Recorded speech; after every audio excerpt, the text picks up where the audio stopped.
Hey guys, tonight we're diving headfirst into the world of Victorian parenting. A place so strange, so strict, and so suspiciously sticky that most of what went on would get you a locked up or a few sternly worded visits from Child Protective Services. If you've ever wondered what it was like to raise children in a time when teething was treated with whiskey and discipline, sometimes involved a family-sized wooden spoon, this one's for you. Before you get too comfortable, take a second to like the video and subscribe, but only if you actually enjoy this. Drop a comment to tell me where you're listening from, and if your childhood ever involved cod liver oil, a cold sponge bath, or a distant relative who swore by leeches. I read them all, mostly because I can't sleep either. Now, dim those lights, put on a fan for that soft, soothing background noise, and settle in. Maybe bundle up with a blanket. Victorian parents would probably have insisted on 3 layers regardless of the season just in case of a chill. But let's pause for a second. Did Victorian moms really put their babies in cages outside their apartment windows? What did kids eat? And why was it often gray? Was children should be seen and not heard a literal law? How many accidental deaths involved household poisons before anyone invented a child-proof cap? And why was go play with the arsenic not immediately followed by no, seriously don't? Congratulations. You've just woken up in the year 1885 somewhere in the heart of Victorian London. You're 8 years old. Your nanny has a mustache and your mother is dosing you with something called soothing syrup. Good luck. Step inside the Victorian nursery, a room stuffed with more rules, ruffles, and rattles than toys. The wallpaper peels in pink and green, and every surface is slightly sticky with an unidentified substance that could be porridge, or possibly the family cat. The air smells faintly of boiled milk, old dolls, and the kind of disinfectant that probably causes more harm than good. It's early morning, and the sun struggles to pierce the thick curtains trimmed with a level of lace usually reserved for wedding cakes. You're barely awake, and already you're being appraised. First by your nanny, then by a parade of elderly relatives who visit mostly to critique your posture and offer unsolicited advice about ricketts. The floor is a mosaic of alphabet blocks, marbles, and the odd crust of dry bread, a health hazard only slightly less risky than the actual medicine cabinet. You shiver, not just from the draft, but from the knowledge that your every move is governed by an unspoken list of Victorian nursery laws. Number 1, never walk, always tiptoe. Number 2, toys are for admiring, not for touching, unless you're demonstrating the proper way to hold a wooden hoop, in which case you must display a level of reverence usually reserved for holy relics. Number 3, all dolls must remain fully clothed at all times or risk being reported to the moral authorities, a.k.a. your aunt. The room's play area is a loosely defined rectangle demarcated by a fading rug, a broken abacus, and what may have once been a rocking horse, now with 1 eye and 3 legs. Here you are expected to play quietly and creatively, which really means you should never laugh, jump, or invent games that involve running mess or, heaven forbid, imagination. At any moment, a grown-up might appear in the doorway to remind you that idle hands are the devil's workshop. So, you quickly pretend to be embroidering something useful, like a handkerchief you secretly intend to bury in the yard later. At the center of the nursery stands the great monument to Victorian childhood, the nurse's chair. It's not for sitting, it's for observation, interrogation, and occasionally napping upright while balancing a tray of cod liver oil and a hairbrush. Nanny herself is the general of this miniature garrison, armed with an encyclopedic knowledge of manners, a mysterious drawer full of soothing syrups, and the uncanny ability to sense fun from 3 rooms away. Let's talk about your toys. You might have a single wooden soldier with a missing arm, or a doll with porcelain cheeks, glass eyes, and a haunting stare that has definitely witnessed crimes. If you're lucky, your toys are kept in a locked cabinet, ostensibly for your safety, but more likely to prevent you from getting actual joy out of them. Once a week, you're allowed to take out the Noah's Ark set, but only if you solemnly promise not to drown the camels again. The nursery's window looks out onto the garden, where you occasionally spot other children being marched about in formation, supervised by adults wielding umbrellas like sabers. You long to join them, but first you must endure your lessons, reciting moral poetry, practicing neat handwriting, and learning the correct way to curtsy or bow to imaginary royalty. Sometimes, if you're really well behaved, you're permitted to watch the street from the safety of your window cage, breathing in that crisp, sigh London air as you dangle 2 stories above the neighbor's laundry. The Victorian nursery is less a room and more a crucible, a place where every comfort comes with a side of danger.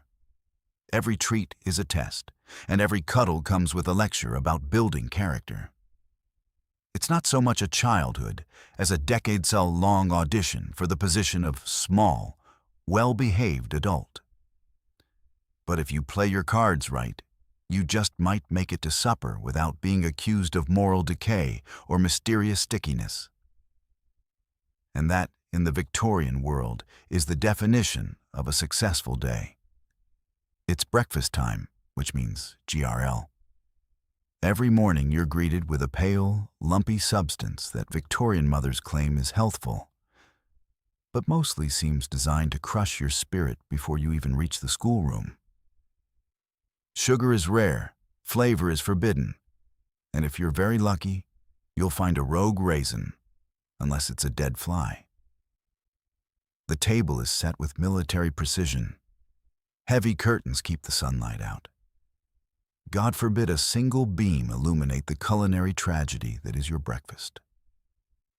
You shuffle to your seat, hands scrubbed raw from yesterday's character-building cold water wash, and stare down at your bowl. It stares back, thick and sullen. If hope had a texture, Victorian GRL would be its exact opposite. Across from you, siblings sit in silence, each privately negotiating with the porridge. There's no idle chatter. Victorian breakfast is not for bonding. It's for fortitude. Conversation is permitted only in Latin, or if you're correcting someone's table manners. The silence is occasionally broken by the distant thunk of your father folding a newspaper, or the wee of the family dog who has wisely given up on begging for table scraps. You take your first bite. It tastes like wet cardboard and Monday mornings. The GRL is slightly gray, occasionally lumpy, and sometimes alarmingly translucent. If you ask what's in it, the answer is always goodness, which you come to understand is code for whatever was left in the pantry. You chewed dutifully, teeth squeaking over the occasional grain of sand left over from the previous day's bread, which doubled as a building material for the extension your uncle is always promising to finish. Butter, jam, anything approaching joy. Don't even ask. Butter is for guests.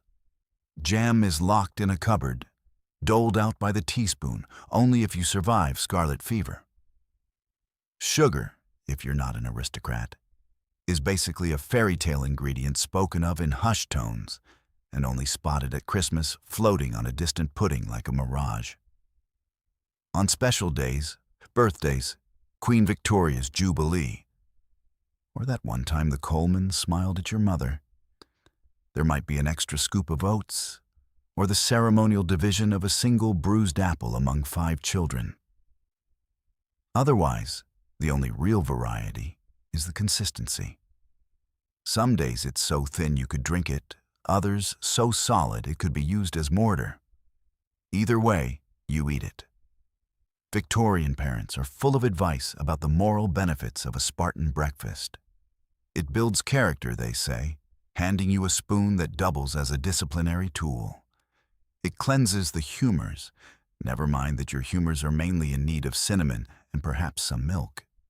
The adults read aloud dire warnings about the dangers of French toast and fancy foods, as if an unguarded croissant might sneak in and corrupt the youth.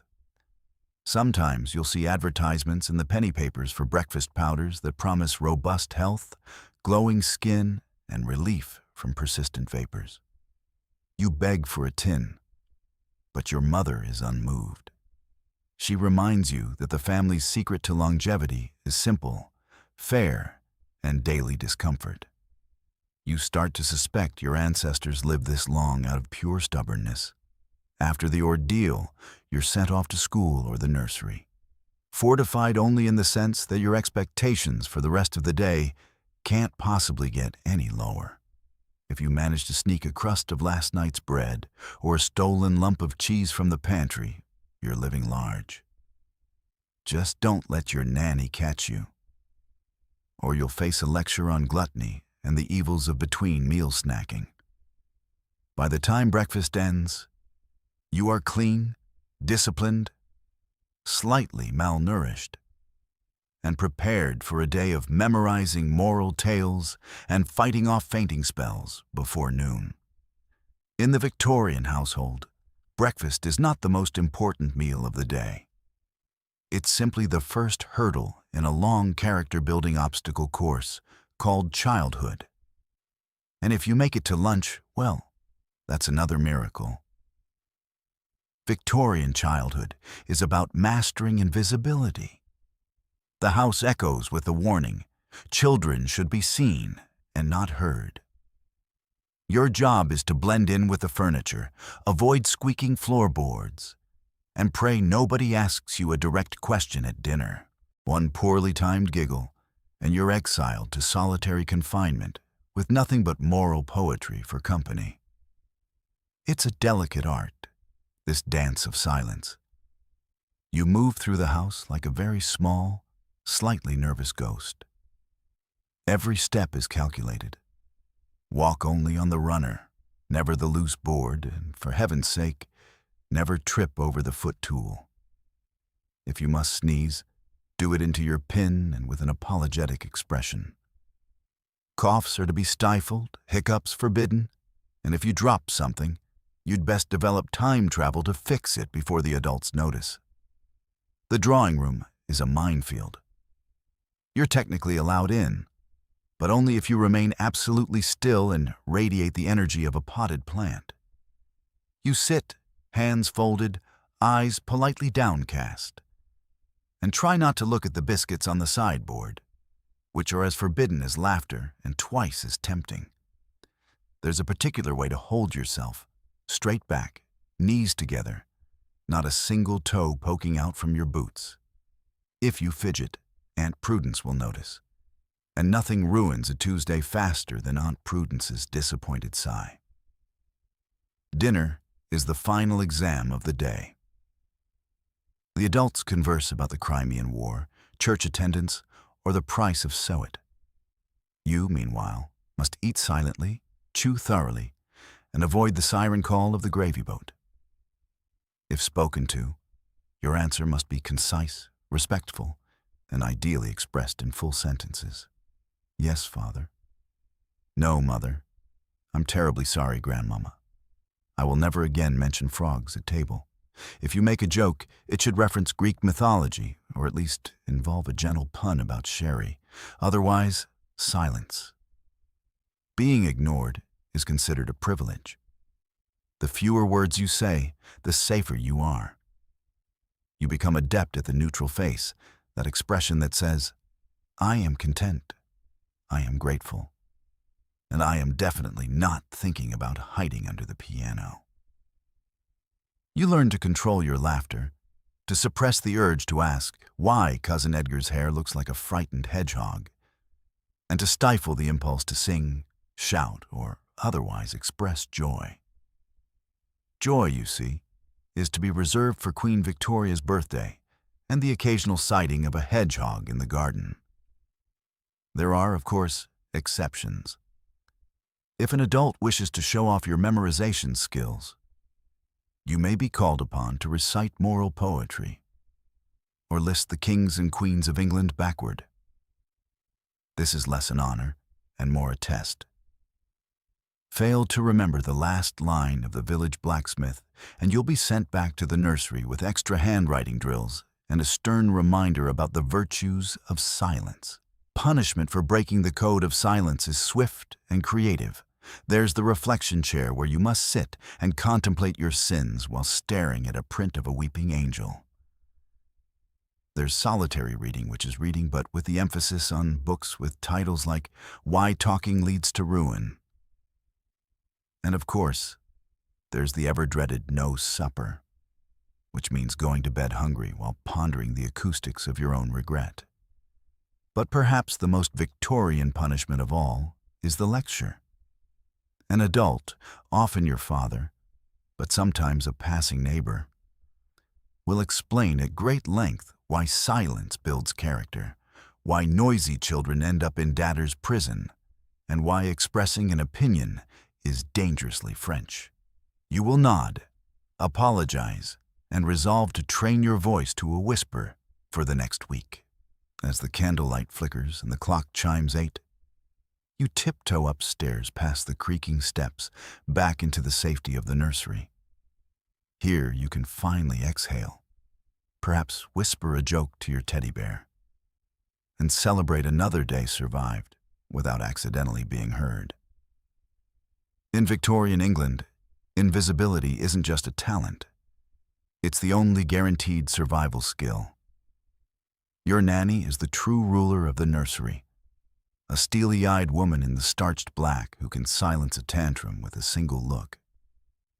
She's part therapist, part drill sergeant, and possibly part crow. Her medicine chest contains enough lordom and soothing syrups to stun an elephant, and she's not afraid to use them liberally. From the moment you open your eyes, you're on her timed. There's no such thing as a lazy morning when Nanny's in charge. She's up before the cockerel, hair tightly pinned, apron crisp enough to slice bread, keys jangling from her belt like warning bells.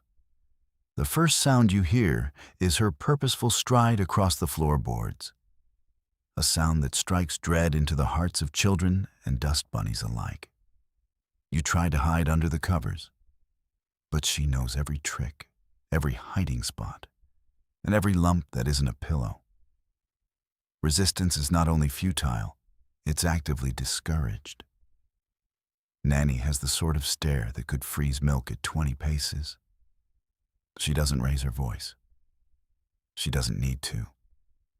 If you so much as sniffle in a way she deems unproductive, she will fix you with those dark, owlish eyes.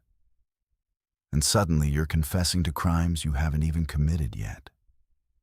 The stories about her are legendary. She once single-handedly separated two fighting twins with nothing but a frown. And rumor has it, she once made the neighbor's dog apologize for barking during nap time. There's an ironclad schedule in the nursery, and Nanny keeps it with military precision. Breakfast at 7, lessons at 8, a brisk walk at 9, rain, shine, or meteor shower. Then back for handwriting, recitations, and constructive play. Every activity is designed to build moral fiber, which apparently can be manufactured from cold oatmeal and repetitive prayer. If you ever find yourself with a spare minute, don't celebrate. She will hand you a dust rag and instruct you on the virtues of cheerful industry. And then there's the medicine chest. It's a Victorian Pandora's box full of bottles, powders, and unidentifiable tonics with labels like soothing elixir, cordial of calm, and essence of nettle and briskness. Got a toothache? L-dinum? Can't sleep? Soothing syrup, cough? Try this dark, mysterious draft that tastes like despair and old shoes. The side effects range from drowsiness to a brief, exhilarating glimpse of the afterlife. You quickly learn to fake robust health rather than risk another spoonful. Despite her severity, there are moments when Nanny almost passes for human. On rare afternoons, if you complete your recitations without error, she might read you a story, usually something cautionary, where the protagonist is punished for untidy shoes or a surfeit of enthusiasm. Sometimes, if the wind is right and the household is calm, she'll let you play with the special toys, a battered set of building blocks or a puzzle missing half its pieces. If you ever glimpse a twinkle in her eye, it's likely a trick of the gaslight, but you can always hope. Of course, Nanny is a master of discipline. She believes in the restorative powers of cod liver oil, the moral uplift of regular bedtimes, and the complete eradication of idle hands. Her punishments are rarely physical. Oh no, they're psychological masterpieces. A stern lecture on the fate of unruly children, a pointed glance at the family Bible, or the dreaded silent treatment during which the temperature in the nursery drops by at least 10 degrees. And don't forget, Nanny knows everything. She sees all, hears all, and remembers every misdeed. Lost a button? She knows. Hid your greens under the cushion? She knows. Whispered about her mustache. She absolutely knows and will remind you of it when you least expect it, usually during a family gathering. In the end, you can't help but develop a complicated affection for your Victorian nanny. She is your jailer, your drill sergeant, your part-time storyteller, and if you're very lucky, your fiercest protector. You'll spend your childhood tiptoeing around her. But one day, when you're grown and taste freedom, you'll realize you know how to fold hospital corners, recite tennis, and survive on 6 hours of sleep. All because of her. In Victorian England, that's not just childcare. That's preparation for anything life or history can throw at you. Time for a bath once a week, whether you need it or not. You're hauled to a tin tub in the kitchen, scrubbed with carbolic soap, and reminded to be grateful you're not being rinsed off with vinegar. Cold water builds character, and so do the mysterious rashes you develop after. Bath night arrives with the grim sense of ceremony, usually reserved for minor surgery. The house fills with the clatter of kettles, the sizzle of water meeting metal, and the distant sound of someone desperately trying to light the fire with a single, slightly damp match. You're summoned to the kitchen where the tub sits like a gleaming threat, radiating an aura of cold, steely promise. Your siblings eye each other wearily, each hoping not to be first in line, too chilly, or last, too, well, chunky. If you're lucky, you go first and get the hottest, cleanest water. If you're less fortunate, you're plunged into what is essentially a family soup. Cloudy, suspiciously gray with the odd floater that may once have been a button or more likely a crumb from last Sunday's suet pudding. Victorian efficiency means the whole household shares the same bathwater. Conservation is the law of the land, and also a brilliant excuse for why you still smell faintly of turnips on Thursday. Nanny or mother presides, sleeves rolled, soap at the ready. Carbolic soap, the pride of modern chemistry, is presented as a luxury, but feels more like sandpaper dipped in pine needles. It leaves you red, raw, and questionably sanitized. Rinse is done with a jug of lukewarm water, poured slowly as if it might run out if used too quickly. Hair washing is reserved for special occasions, coronations, outbreaks of lice, or the occasional royal visit. Otherwise, your scalp is brushed vigorously to stimulate the roots, which in practice means 2. Spread the itch evenly. If you complain, you're met with stories of Great Aunt Bessie, who only bathed once a year and lived to be 93, possibly out of spite. You're also reminded that before the wonders of modern soap, people scrubbed themselves with vinegar, sand, or nothing at all. So, a weekly bath in actual water is the height of luxury, and grumbling is frankly ungrateful. Towels are thin, scratchy, and always slightly damp no matter how long they hang by the stove. You're rubbed down briskly, left pink and shivering, then bundled into a fresh nightshirt, fresh by Victorian standards, meaning it's only seen 3 previous owners and hasn't yet become self-aware. Your hair, if long, is plaited tightly, both for neatness and as a medieval security measure against wandering vermin.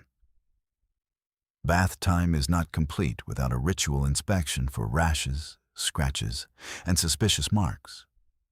Any spots are treated with ointments from the family medicine chest. Mysterious substances that smell faintly of tar and have names like Dr. Clabber's Universal Salve. Cuts are dabbed with iodine, or for extra drama, neat gin. You're then sent to bed, body tingling, pores burning, hair smelling faintly of whatever flowers were cheapest that week at the market. Of course, the bath does not guarantee cleanliness. By morning, you've already managed to find a mud puddle or mysterious stain, but no one seems concerned. The prevailing wisdom is that a thin layer of dirt protects against illness, and anyone seen scrubbing themselves outside of bath night is regarded with deep suspicion, possibly French, probably eccentric. There are upsides, though. A weekly bath is a rare chance to eavesdrop on grown-up gossip, listen to the creak and groan of the old pipes, and make boats out of crusts of bread, quickly forbidden. You emerge from the ordeal, cleaner than before, vaguely traumatized, but with another badge of Victorian childhood, survival. If you're ever tempted to complain about your morning shower or sigh over a slightly chilly bathroom, remember this. You could be waiting your turn for a lukewarm rinse in water, flavored by every member of your family, grateful just to escape with most of your skin intact. In the world of Victorian hygiene, you don't strive for sparkling. You aim for mostly presentable, and that's a win. The playroom is both a paradise and a minefield. You might get a top, a hoop, or a doll with eyes that follow you everywhere. Most toys are wooden, breakable, and entirely unsafe, designed to prepare you for life's hardships, or more likely, tetanus. You enter the room with a mixture of excitement and dread, eyeing the toy chest with the same suspicion you'd reserve for an unfamiliar pudding at supper.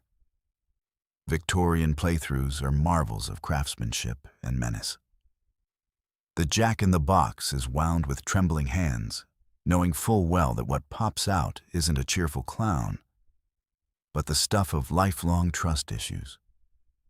The rocking horse, paint flaking, one ear missing, sits ominously in the corner, daring you to mount up and risk a splinter in places you'd rather not discuss. Toys in this era are engineered with a philosophy best described as builds character, may cause minor injuries. Wooden blocks double as both architectural tools and impromptu projectiles in sibling warfare. Marbles are beautiful, shiny, and the #1 reason everyone over the age of 6 has a chipped tooth or a suspicious limb. Doll houses are elaborate, miniature mansions complete with tiny furniture and even tinier hazards like pins disguised as fire pokers. If you're lucky enough to have a mechanical toy, don't get attached. The gears will jam by tea time, and fixing it requires the skills of a Swiss watchmaker, or failing that a child with no regard for personal safety. And then there are the dolls. Victorian dolls are not cute. They are Gothic masterpieces with porcelain faces, glass eyes, and an expression that says, I know your secrets. Some even have real human hair, which raises more questions than it answers. If you make the mistake of sleeping with one too close to your bed, prepare to wake up convinced you've angered a restless spirit. The rules of the playroom are unwritten, but strictly enforced. You may play, but you may not make a mess, at least not a visible one. Games must be educational, or at least pretend to be. Blind man's bluff is frowned upon for encouraging chaos, while quiet needlework gets you a gold star. If you want to play catch, it must be done with a tightly stitched regulation beanbag, preferably outdoors, and ideally under the watchful eye of a disapproving adult holding a handkerchief to their nose. In the corner, there's often a set of iron hoops for hoop rolling, a pastime that sounds innocent until you realize it involves chasing a metal ring down a corridor filled with priceless vases and siblings who believe in full-contact sport. Board games exist, but mostly involve rules longer than the Magna Carta and the constant threat of being accused of cheating, a crime on par with treason. And yet, for all its hazards, the playroom is an oasis from the relentless moralizing of the adult world. Here, you can stage grand battles between tin soldiers or set up a tiny tea party for your long-suffering teddy bear and the doll with only one remaining limb. Sometimes, if Nanny is distracted and the coast is clear, you can invent your own games, throwing caution and the occasional building block to the wind. Of course, every playroom has its legends. The toy you're forbidden to touch, often broken, awaiting repair since 1867. The sibling who allegedly swallowed a marble and lived to tell the tale. The ghostly creak of the toy cupboard door. Late at night, you swap stories in whispers, trying to outdo each other with tales of near misses, dramatic rescues, and the day Cousin Bertie sat on a spinning top and walked funny for a week. When playtime ends, you tidy up pretending you weren't just waging a miniature civil war.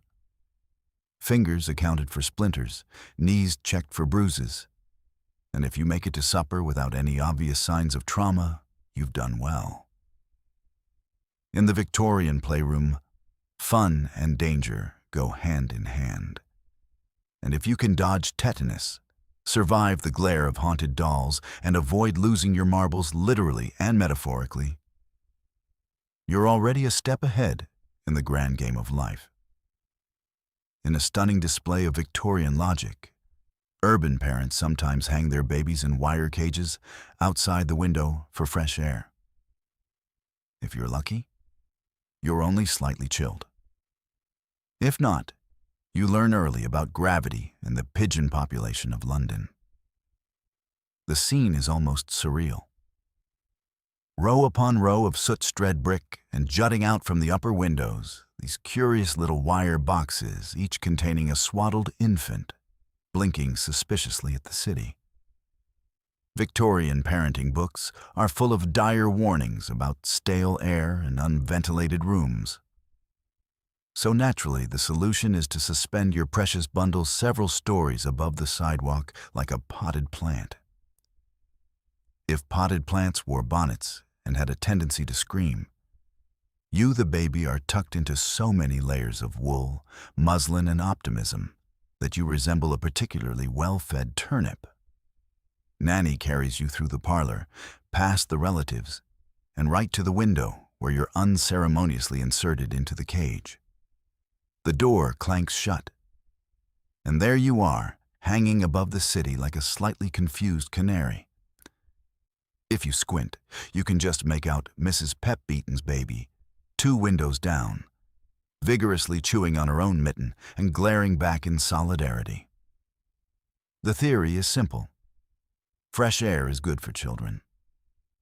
Unfortunately, Victorian fresh air is less crisp mountain breeze and more industrial fog with a hint of manure.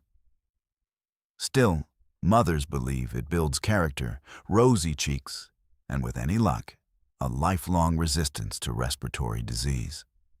Sometimes the local doctor strolls by, nods approvingly at the rows of airborne infants, and makes a note to sell more cough syrup next winter. Weather is only a minor consideration. If it's raining, the cage is draped with oil. If it's snowing, a hot water bottle might be thrown in for company. Summer days bring a slight advantage. At least you're less likely to freeze. But you are now at the mercy of the city's entire population of pigeons who see your cage as prime real estate. The occasional well-meaning uncle will suggest a sprig of lavender to keep away the flies. It never works.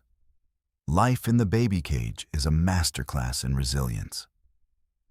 You quickly learn to appreciate the simple things, like the sensation of your own nose defrosting, or the excitement of a double-decker bus rumbling by. Sometimes older siblings try to drop you secret treats through the bars, a crust of bread, a half-eaten toffee, or a moral pamphlet about the dangers of drafty rooms. If you cry too loudly, the neighbors peer out, tutting and offering unsolicited advice about the correct angle for maximum health benefits. Of course, the system is not foolproof. Occasionally, a faulty latch or an especially enthusiastic breeze leads to minor mishaps. There are tales, mostly exaggerated, of babies being retrieved from hedgerows, laundry lines, or in one infamous case, the Lord Mayor's carriage. Most of the time, however, the cage holds firm, and you are brought inside, pink-cheeked, lightly dusted with soot, and praised for your robust constitution. As you grow older, you develop a complicated relationship with fresh air. On the one hand, it's credited for every minor success in your life. Little Georgina never catches colds thanks to her years in the window cage. On the other, you flinch at the sight of wire mesh and experience an involuntary shiver every time someone opens a window. The family photo album contains a blurry sepia picture of you bundled and dangling next to a caption that simply reads, "Our little Skylock, July 1887. In the grand scheme of Victorian parenting, baby cages are both absurd and weirdly logical, born of genuine concern, filtered through a cloud of bad science and worse urban planning. And yet, if you survived your time as a human window garnish, you came out tougher, breezier, and with stories no modern baby monitor could ever rival. Fresh air, they said, builds character, builds memories, builds, if nothing else, a lifelong suspicion of window ledges. Step out of line, and you'll meet the business end of a wooden spoon or a well-practiced glare. Corporal punishment is seen as character building, and the phrase, "spare the rod, spoil the child," is embroidered on every respectable cushion. Victorian discipline is a complicated mixture of science, folklore, and creative embroidery. There are actual rules, of course, long, complicated lists of them written out in beautiful copper plate by some humorous family patriarch and posted in the nursery, kitchen, and possibly even the chicken coop. Rules about elbows off the table, shoes lined up just so, and an almost supernatural reverence for punctuality. Break one, and you risk a warning look. Break two, and you'll soon learn how inventive the Victorians could be when it came to enforcing obedience. The arsenal of discipline is impressive. There are wooden spoons, canes, slippers, and the all-purpose hairbrush, each assigned to a particular type of offense, from minor giggling to the capital crime of talking back. Nanny can flick a duster at a range of 10 feet, and your mother's glare can be felt across 3 rooms and 1 minor time zone. Some families even keep a punishment chair, an ornate seat in the hallway reserved for those who failed to live up to the family standards. It's uncomfortable, intimidating, and positioned directly under the family portrait of the sternest-looking ancestor available. Punishments are tailored to fit the crime for spilling milk. Stand in the corner and recite the Lord's Prayer backwards, if you're particularly unlucky.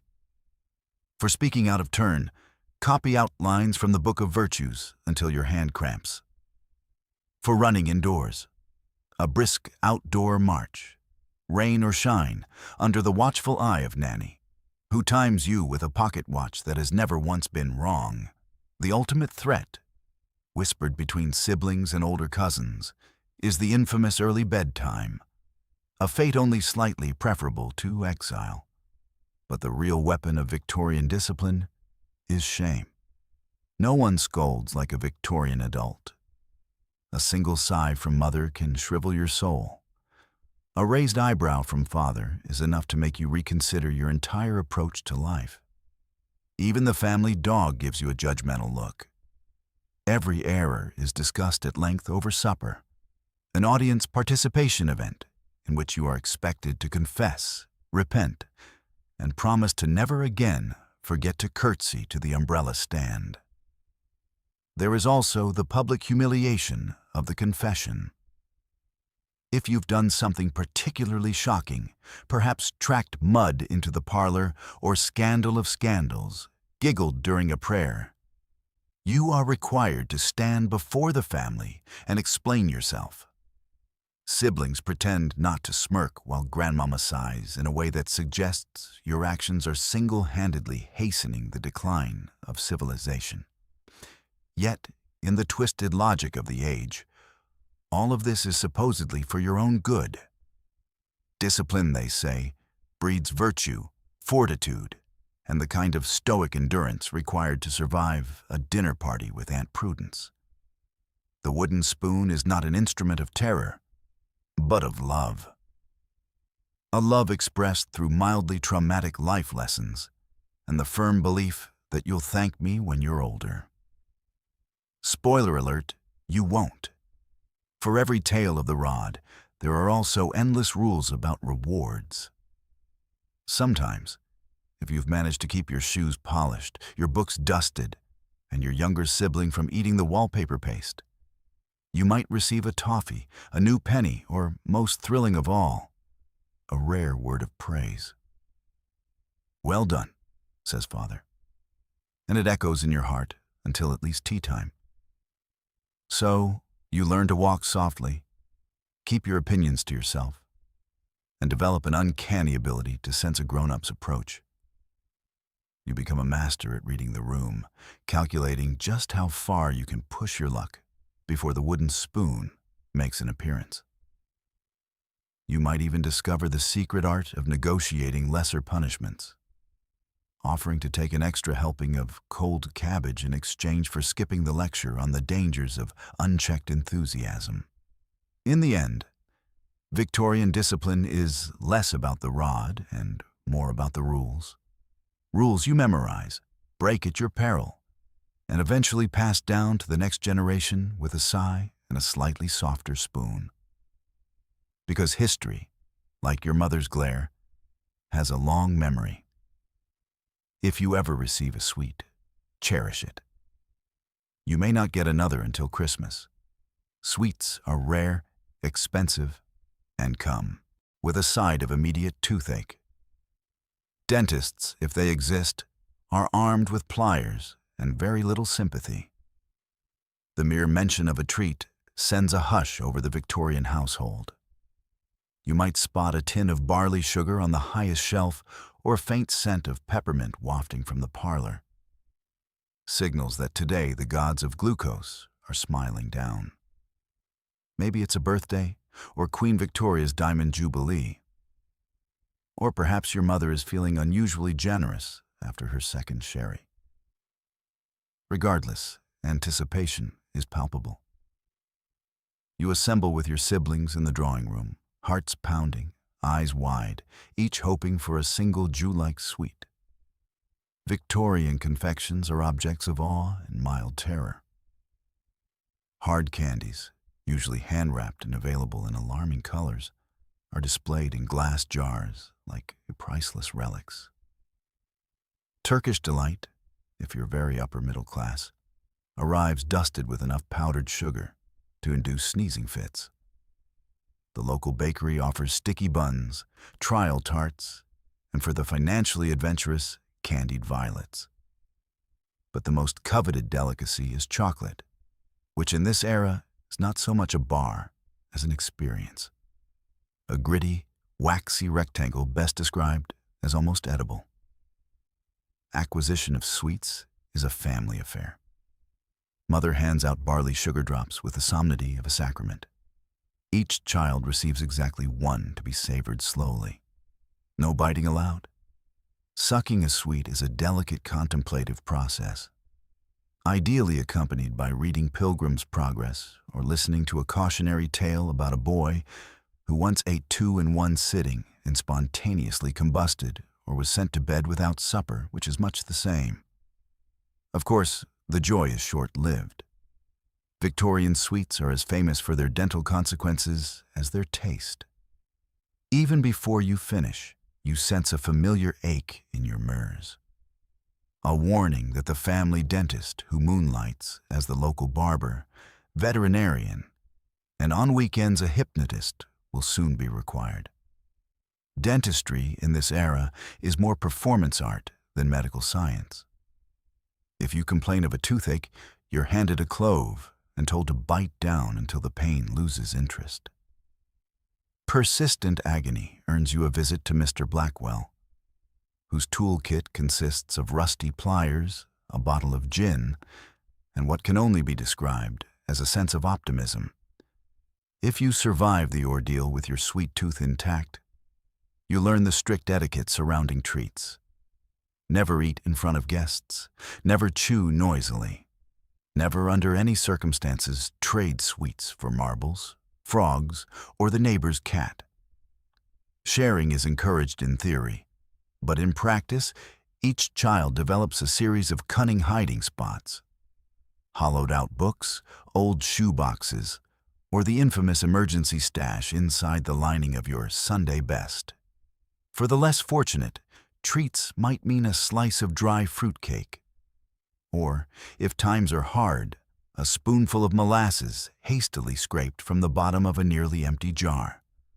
There are rumors of children who have tasted sugar cubes outside of Christmas tide. But these are usually dismissed as fairy tales or symptoms of excessive reading. The closest you come to regular sweetness is bread and jam, served on rare sunlit afternoons, and only if no one else is watching. Every so often, the town hosts a fair where children are unleashed upon stalls groaning with gingerbread men, sticky toffee apples, and boiled sweets in colors that defy the natural order. Here all caution is thrown to the wind. You gorge yourself in an hour, then spend the evening regretting every decision as you clutch your stomach and contemplate the meaning of moderation. In the end, sweets are not just food. They are fleeting moments of happiness, the stuff of childhood legend and the origin story for your lifelong distrust of anyone holding dental tools. Victorian treats may be rare, but their memory, like your dentist's bill, lingers for years off to school, where you'll memorize times tables, recite Latin, and practice penmanship until your fingers cramp. The classrooms are drafty, the teachers are strict, and if you fail at spelling, you'll spend lunchtime copying out moral lessons by candlelight. Victorian schooling is less an education and more an endurance sport. Your day begins with the shrill sound of a bell, possibly rung by a headmistress with a suspicious amount of enthusiasm. You trudge in through the iron gates, shoes polished, hair parted with mathematical precision, and every inch of your uniform starched into submission. The schoolroom itself is a monument to minimal comfort. Rows of splintery desks, ink pots that leak with alarming regularity, and blackboards still dusty from the last generation's suffering. You find your assigned seat. No such thing as picking your own, not unless you fancy a stern lecture on the evils of personal choice. Each desk comes equipped with a slate, a nub of chalk, and exactly 1 inch of writing space. A cold draft snakes along the floorboards, making your toes curl in their boots. In winter, you see your breath as you recite multiplication tables. And in summer, you sweat quietly, careful not to let perspiration smear your painstakingly neat script. The curriculum is broad, if not always inspiring. You are expected to know your times tables backward, recite long passages of moral verse, work while you work, play while you play, and diagram sentences until the meaning of language itself becomes questionable. Latin is taught with an air of resigned dread. After all, nothing says preparation for life like a dead language. Geography involves memorizing countries you will never visit, while history is mostly a list of kings, battles, and why the French are not to be trusted. Teachers, meanwhile, are less instructors and more referees in the daily contest between discipline and rebellion. Mr. Snipe, your mathematics teacher, possesses the uncanny ability to appear directly behind you whenever your attention wavers. Miss Grimshaw, the writing mistress, can spot a sloppy cue at 30 paces and will not hesitate to assign extra copywork. Discipline is maintained by the liberal use of the cane, the dunce cap, and the most feared of all, public humiliation in front of the class. If you excel, there is little time for celebration. Perhaps a gold star, a pat on the head, or the dubious privilege of dusting the chalkboard. If you fail, the consequences are swift and creatively soul-crushing. A single misspelling can result in half an hour of line writing. I must remember that I comes before E, except after C, unless or worse. An impromptu recitation of moral maxims in front of the entire school. Your reputation depends entirely on your ability to remember whether receive is spelled with 2 EE or an existential crisis. Lunchtimes are no reprieve. You eat hurriedly cold bread, a slice of cheese if you're lucky, or last night's mystery stew if you're not.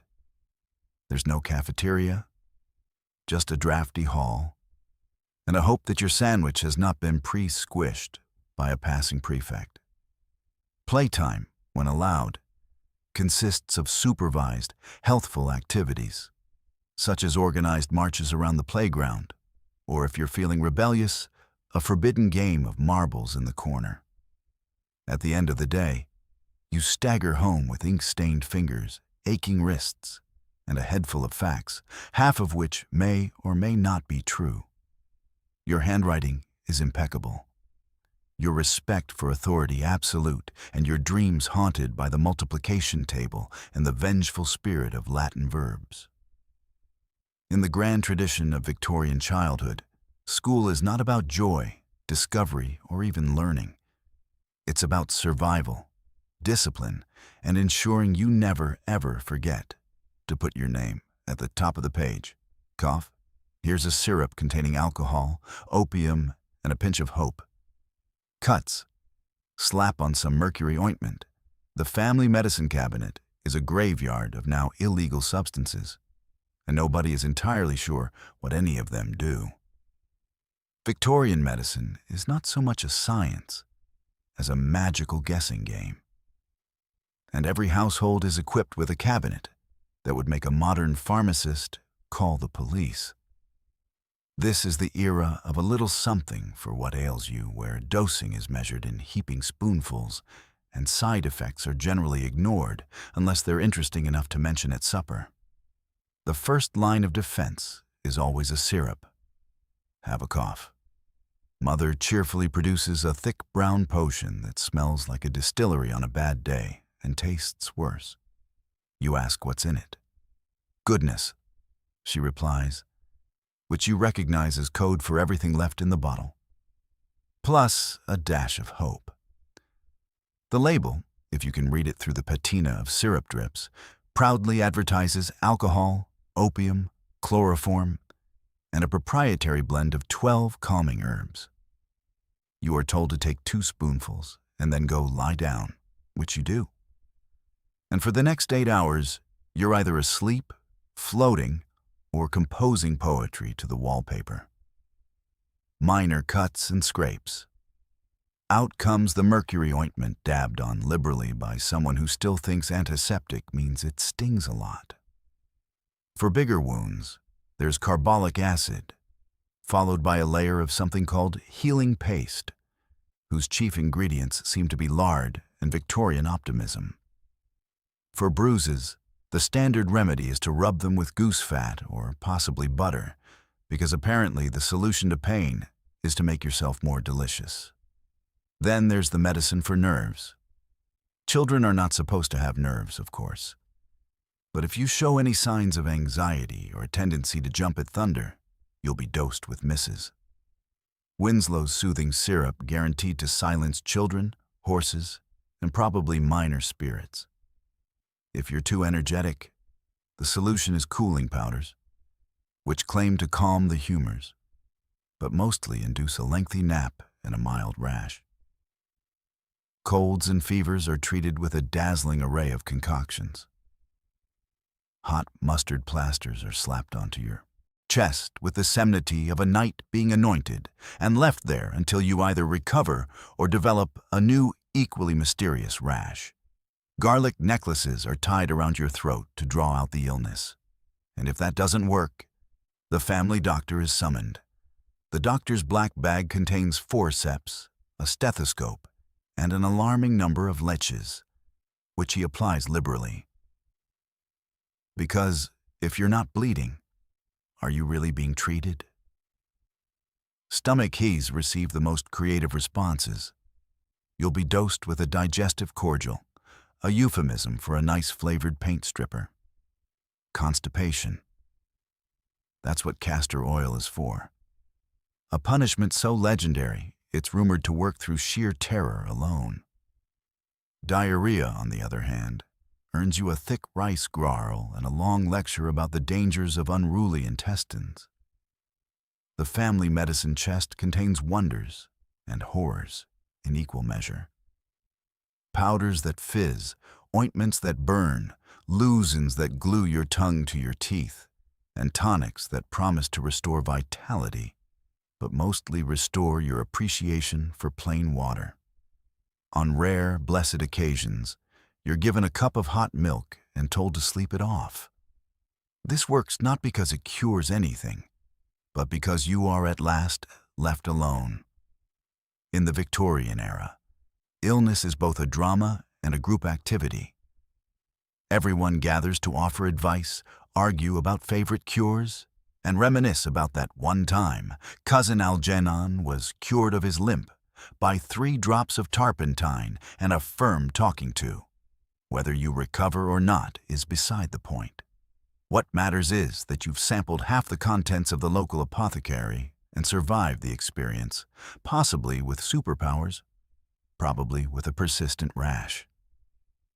In the end, the best medicine is survival and a healthy skepticism about any bottle labeled soothing. The only thing more dangerous than your nanny is your siblings. You form shaky alliances, negotiate for closet space, and occasionally stage daring escape attempts, always foiled by the creaky stairs and your little brother's inability to keep a secret. The Victorian nursery is a war zone delicately disguised in lace. Sibling dynamics are a mixture of chess match and battle royale, complete with shifting alliances, betrayals, and the occasional truce negotiated over stale biscuits. You quickly learn that nothing is sacred, least of all your possessions. If you turn your back for a second, your favorite top is spinning in someone else's hands. Your prized marble has rolled under a mysterious piece of furniture, and your secret stash of peppermints has vanished, leaving only a trail of suspiciously sticky fingerprints. Allies and enemies change with the tides, or more accurately, with the proximity of adults. When Nanny enters, all hostilities are paused, and everyone instantly becomes an innocent angel. suddenly fascinated by embroidery or the intricacies of Latin grammar. The moment she leaves, the real games begin. Whispers and elbow nudges replace polite conversation. The eldest sibling tries to assert authority with a dignity that lasts until someone remembers where they hid last week's confiscated cricket bat. Closet space is a matter of life and death. The wardrobe, technically large enough for all, somehow becomes a battleground every morning. There is a single shelf that is, for reasons no one can explain, the most coveted territory in the room. Victory is fleeting, however.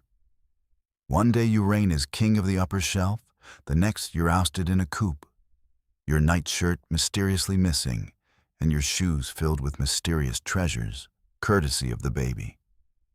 Escapes are a favorite pastime. You and your older sister may scheme for days to sneak into the kitchen for an illicit slice of cake or to the garden to dig for buried treasure, which usually turns out to be last season's carrots. Every plot hinges on silence, teamwork, and impeccable timing. Every plot is ruined by your little brother's inability to whisper, or his unfortunate habit of shouting now just as Nanny rounds the corner. There's always a scapegoat, usually the youngest, who is conscripted into confessing when things go wrong. This earns them a sort of immunity, though at the price of trust from the rest of the sibling parliament. Betrayal is never far away. Maybe you told your sister your secret hiding place for sweets, and the next morning it's been ransacked and replaced with a note reading, "Better luck next time." Maybe your brother swore loyalty in the great curtain-fought war, only to defect the moment you were summoned to wash for dinner. Treaties are drawn up in crayon, signed with sticky hands, and broken by sundown. You learn to negotiate, to read faces, and to bribe with the currency of the day, buttons, sweets, or information about the new governess. But there are moments of unity, too. Nothing brings siblings together faster than an external threat. The sudden approach of Nanny's footsteps, the looming horror of cod, liver oil, or a parental summons that bode us ill for everyone. Then, as if by magic, squabbles are set aside, and you present a united front, all suspiciously silent and wide-eyed. Evenings offer the rare piece of shared bedtime stories, whispered secrets, and giggles stifled under scratchy wool blankets. You reminisce about past escapades, make grand plans for future mischief, and in rare moments of honesty, admit you'd be terribly lonely without your fellow conspirators. Victorian siblinghood is not for the faint of heart, but it's an education in survival.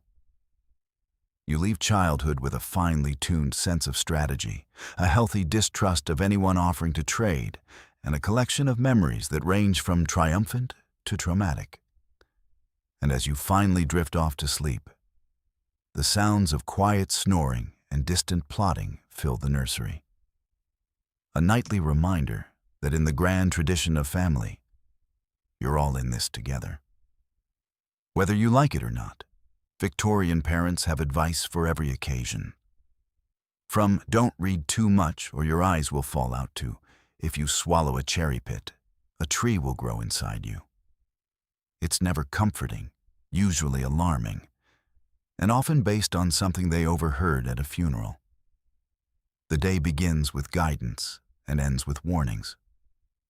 Advice is dispensed the way other families serve tea, frequently with great seriousness and usually whether you asked for it or not.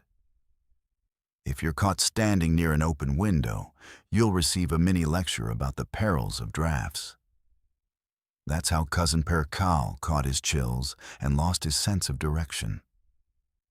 If you try to leave the house with damp hair, your mother will recount the cautionary tale of a girl from Ipswich who did just that and was never the same again. She may not remember what happened to the girl, but she's confident it was unpleasant. Every minor illness is an opportunity for unsolicited wisdom. A sniffle is not just a cold, it's a warning from the universe. Your prescribed mustard plasters, eucalyptus vapors, and if you're particularly unlucky, a dose of something described as tonic. The directions are simple. Drink until you feel restored, or at least so distracted by the taste that you forget why you needed it. Sometimes your father's advice overlaps suspiciously with home remedies. The best cure for a sore throat is a brisk walk and a good attitude, he declares, as if morale alone can defeat viral infection. But health is only the beginning. Reading, the one escape from endless chores and moral poetry, is subject to a staggering list of warnings. Don't read by candlelight, or your eyesight will fail before you reach adulthood. Don't read novels, or your mind will wander and you'll become unfit for marriage. Don't read standing up, sitting down, lying down, or at all, really, unless it's the Bible. On rare occasions, you're allowed to read, but only if you promise not to get too excited by the plot. The real gems come at the dinner table, where your parents hold forth with nuggets of questionable wisdom on everything from social climbing to dietary fiber. Never trust a man with two first names. If you cross your eyes, they'll stay that way forever. Always carry a handkerchief, a shilling, and an alibi. Your mother is especially fond of botanical warnings. Fruit pits, apple seeds, and the occasional grape all have the power, in her view, to create unexpected internal gardens. You check your stomach in the mirror, just in case. Victorian advice is rarely practical and never reassuring. You're told that picking at scabs will lower your standing with the local clergy, that laughing too loudly will frighten the neighbors, and that asking questions is how the French do things. If you express skepticism, you're accused of modern thinking, a condition almost as dangerous as weak ankles or left-handedness. Every so often, you're hit with advice that borders on the poetic. Remember, life is a journey. Keep your shoes clean and your conscience cleaner, or the mysterious. Trust the postman, but never the post. There are warnings about muddy puddles, unaccompanied walks, and talking to anyone with a mustache after sundown. Despite the sheer volume of advice, you rarely receive practical tips like how to avoid nanny's radar or what to do if you accidentally spill ink on your Sunday best. Instead, you become a master at the polite nod and the distracted, "Yes, Father," while privately planning your next minor rebellion. Yet, in their own anxious way, your parents mean well. They are trying through a steady stream of folklore, superstition, and wishful thinking to prepare you for a world they only half understand. And while their advice may be confusing, alarming, or occasionally hilarious, it becomes the background music of your childhood, a constant reminder that in Victorian England, safety, virtue, and a little healthy paranoia are never in short supply. The nursery walls are coated in lead-based paint. The curtains are made of arsenic-dyed fabric, and asbestos lurks in every cozy nook. It's a wonder anyone survives to adulthood, but at least you're insulated from drafts and sometimes consciousness. Victorian interior design is best described as lethal elegance. Everything is a potential health hazard, but at least it's tastefully coordinated. You wake up each morning to a room cheerfully painted in delicate shades of pistachio, rose, and a color known as Victorian green, which, as it turns out, is shorthand for contains enough arsenic to stun a small horse. It's lovely in the morning sun, less so when the wallpaper starts to flake, and you find yourself wondering if that strange headache is really just from reading by candlelight. The carpet, lush and patterned, hides not just stains from last year's Christmas pudding, but a generous helping of mercury used for the rich colors and extra softness. The curtains billow in the breeze, their deep green and blue shades courtesy of chemical dyes, with names like Paris green and Shields green, both famous for causing skin rashes and the odd fainting spell. You're warned not to chew on the drapes, but nobody warns the cat, and the resulting vet bill is filed away with acceptable childhood hazards. Your toys are no better. Dollhouse furniture is painted in glorious lead-based hues that slowly chip off onto sticky fingers. Tin soldiers and painted alphabet blocks look charming lined up on the shelf. Less charming after you spend a rainy afternoon gnawing on them out of boredom and leave the playroom with a mysterious, metallic aftertaste. Even the humble teething ring is made of bone, ivory, or occasionally a handy bit of whale bone dipped in whatever paint was left over from the front hall. If you happen to trip and fall, which you will because all the rugs are designed to slip at the faintest provocation, you might find yourself brushing up against the coal scuttle, liberally dusted with powdered asbestos. This is considered the modern touch. Asbestos keeps away fire, insulates against the cold, and is handy for stuffing into cracks to keep out the miasmas. If only it kept out your aunt's stories about the glory days of the Crystal Palace. Every night you're tucked into bed, beneath a mountain of blankets stuffed with questionable materials. The mattress is a patchwork of horsehair, feathers, and a few relics from previous generations, all gently marinating in a cloud of whatever powder was fashionable that year. The pillows smell faintly of lavender and camphor, added not for your comfort, but to cover up the scent of slow chemical decay. Ventilation is provided by a window that jams shut in the summer and opens with a scream in the winter. Fresh air is considered both vital and suspicious. So your parents compromise by cracking the window just a smidge and then stuffing the gap with asbestos weighting. You fall asleep listening to the gentle rattle of the arsenic-dyed curtain cords and the distant sound of the family discussing whether yellow wallpaper is too cheerful for a child's temperament. It's not all doom and gloom. The upside of all this hazardous decor is that it builds a sort of immunity. Survive your Victorian nursery, and you'll never fear a little household dust again. Family legend has it that your uncle once licked the wallpaper and lived to tell the tale, though he's never been quite the same since. The cat, meanwhile, refuses to enter the nursery at all and instead lounges suspiciously in the corridor. Still, you can't help but feel proud as you gaze around your pastel death trap. Other children might have modern nurseries, free from lead, arsenic, and asbestos.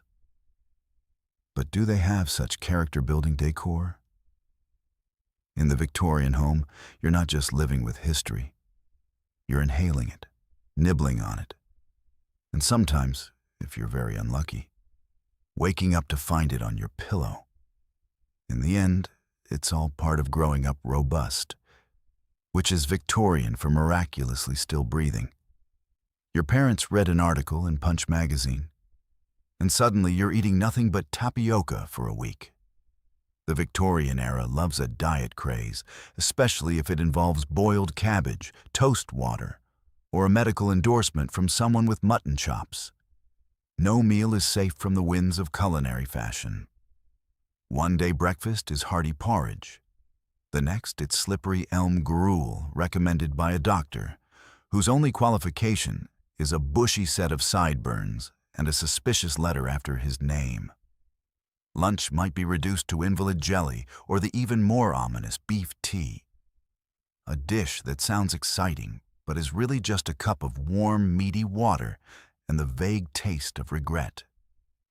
At the heart of every Victorian fad diet is the belief that food is less about pleasure and more about fortitude. Flavor is seen as frivolous, variety is suspicious, and anything remotely tasty is accused of corrupting your moral fiber. No sooner have you grown attached to currant buns than they're denounced in the periodicals as a threat to your soul and digestive tract. The family cook, tasked with interpreting these shifting trends, spends half her time boiling vegetables, and the other half explaining why dessert now tastes like soap. There's always a new superfood promising miraculous results. Arrowroot is all the rage, supposed to soothe the bowels and the temper. Bread made from patent flour appears, promising to be more digestible, if less edible. Someone's uncle is advocating pure beef extract as a cure for everything from melancholia to sore ankles. Mothers trade recipes for Blanc M with the same urgency as modern parents trade gluten-free snack hacks. You suspect half of these new foods were invented by people with shares in the tapioca trade. Medical endorsements are everywhere. Dr. Quim's digestive powders claim to turn cabbage into a delicacy and prevent intestinal uproar. If the good doctor is pictured in a velvet waistcoat with a stern expression, the odds are high you'll be served his concoction by the end of the week. Your mother reads aloud testimonials from the Times. Since eating nothing but cold stewed prunes for a fortnight, my digestion has never been more efficient. You eye the prune dish with deep suspicion. No Victorian diet is complete without a healthy dose of water-based substitutes. Toast water is a favorite. Stale bread soaked in boiling water, strained and served lukewarm. If you're lucky, you get a dab of jam to swirl around for color. Milk is boiled into oblivion. And even tea is sometimes tempered with vinegar for the health of your inner humors. Your personal favorite is cabbage water, an aromatic beverage that seems designed solely to test the limits of filial obedience. The pursuit of purity extends to special diets for children. If you're too thin, it's so-it pudding and lard sandwiches for a week. Too plump. Welcome to the raw carrot and barley regime. There is a persistent suspicion that if you enjoy your food, you're doing something wrong.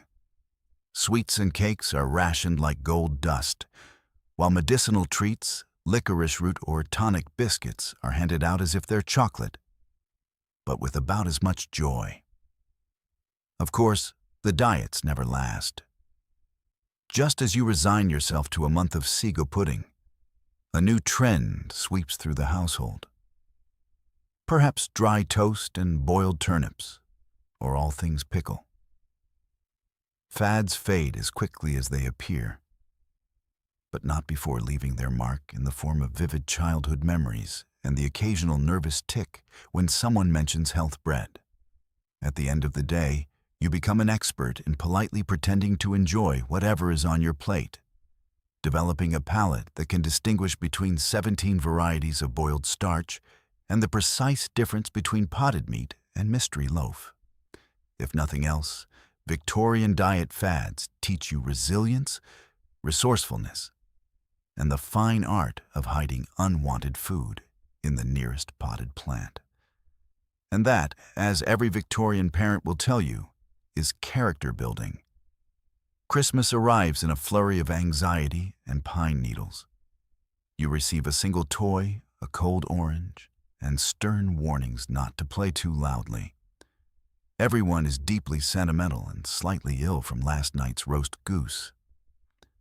Victorian Christmas is less a holiday and more an endurance event, combining equal parts cheer and rigid protocol. The season begins weeks in advance, with the family launching a full-scale assault on the drawing room, dusting, polishing, and debating whether holly or mistletoe is less likely to poison the cat. The house fills with the scent of dried oranges, cloves, and the faint panic of people realizing they forgot to order the plum pudding. The Christmas tree, a prickly marvel imported from Germany and championed by Queen Victoria herself, is erected with military precision. You and your siblings are enlisted to help. which means being told to stand still, not touch anything. And under no circumstances attempt to hang the glass, blessed that have survived since the reign of George IV. Each ornament has a story, always recounted in excruciating detail by an elder relative. The candles are carefully clipped to the branches and then immediately supervised for the rest of the evening by the entire family and a bucket of sand. Fire hazards are an honored tradition. On Christmas morning, you rise early, shaking with excitement and cold in equal measure. The presents are simple, bordering on symbolic. Perhaps a painted wooden toy, a knitted scarf, or the long-anticipated orange, the citrus equivalent of winning the lottery. No one receives batteries, mostly because they haven't been invented, but also because even if they had, your toy would still be powered by sheer imagination and hope. Breakfast is a modest affair, the calm before the culinary storm. There's bread, maybe a scrap of cheese, and if your mother is feeling generous, a dab of homemade jam. You're warned not to spoil your appetite. Though the real challenge is finding one in the first place, after the previous night's feast. The children are corralled into a corner to play quietly with their new treasures. Those who make too much noise are sent to rehearse carols with the least musical relative in the household.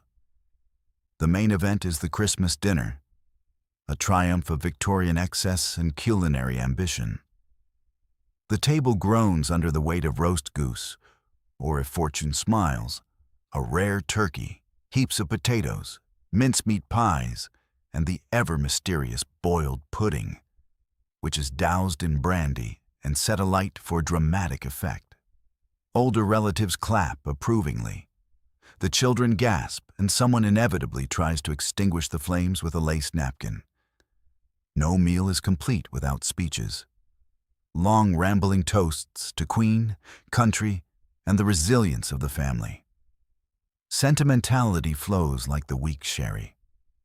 Your parents reminisce about Christmases past, each story more improbable than the last. When I was a child, we had to make do with a walnut, and the memory of a sweet grandfather insists the pudding was bigger, the weather colder, and the oranges juicier. After dinner comes the tradition of enforced merriment, parlor games with rules so complicated no one actually wins. Dramatic readings of Dickens, and for the brave, a bracing walk in the icy garden to aid digestion and encourage reflection on your many blessings. You are required to thank every adult in attendance for your gifts, regardless of whether you asked for socks, needed socks, or recognized the item as socks at all.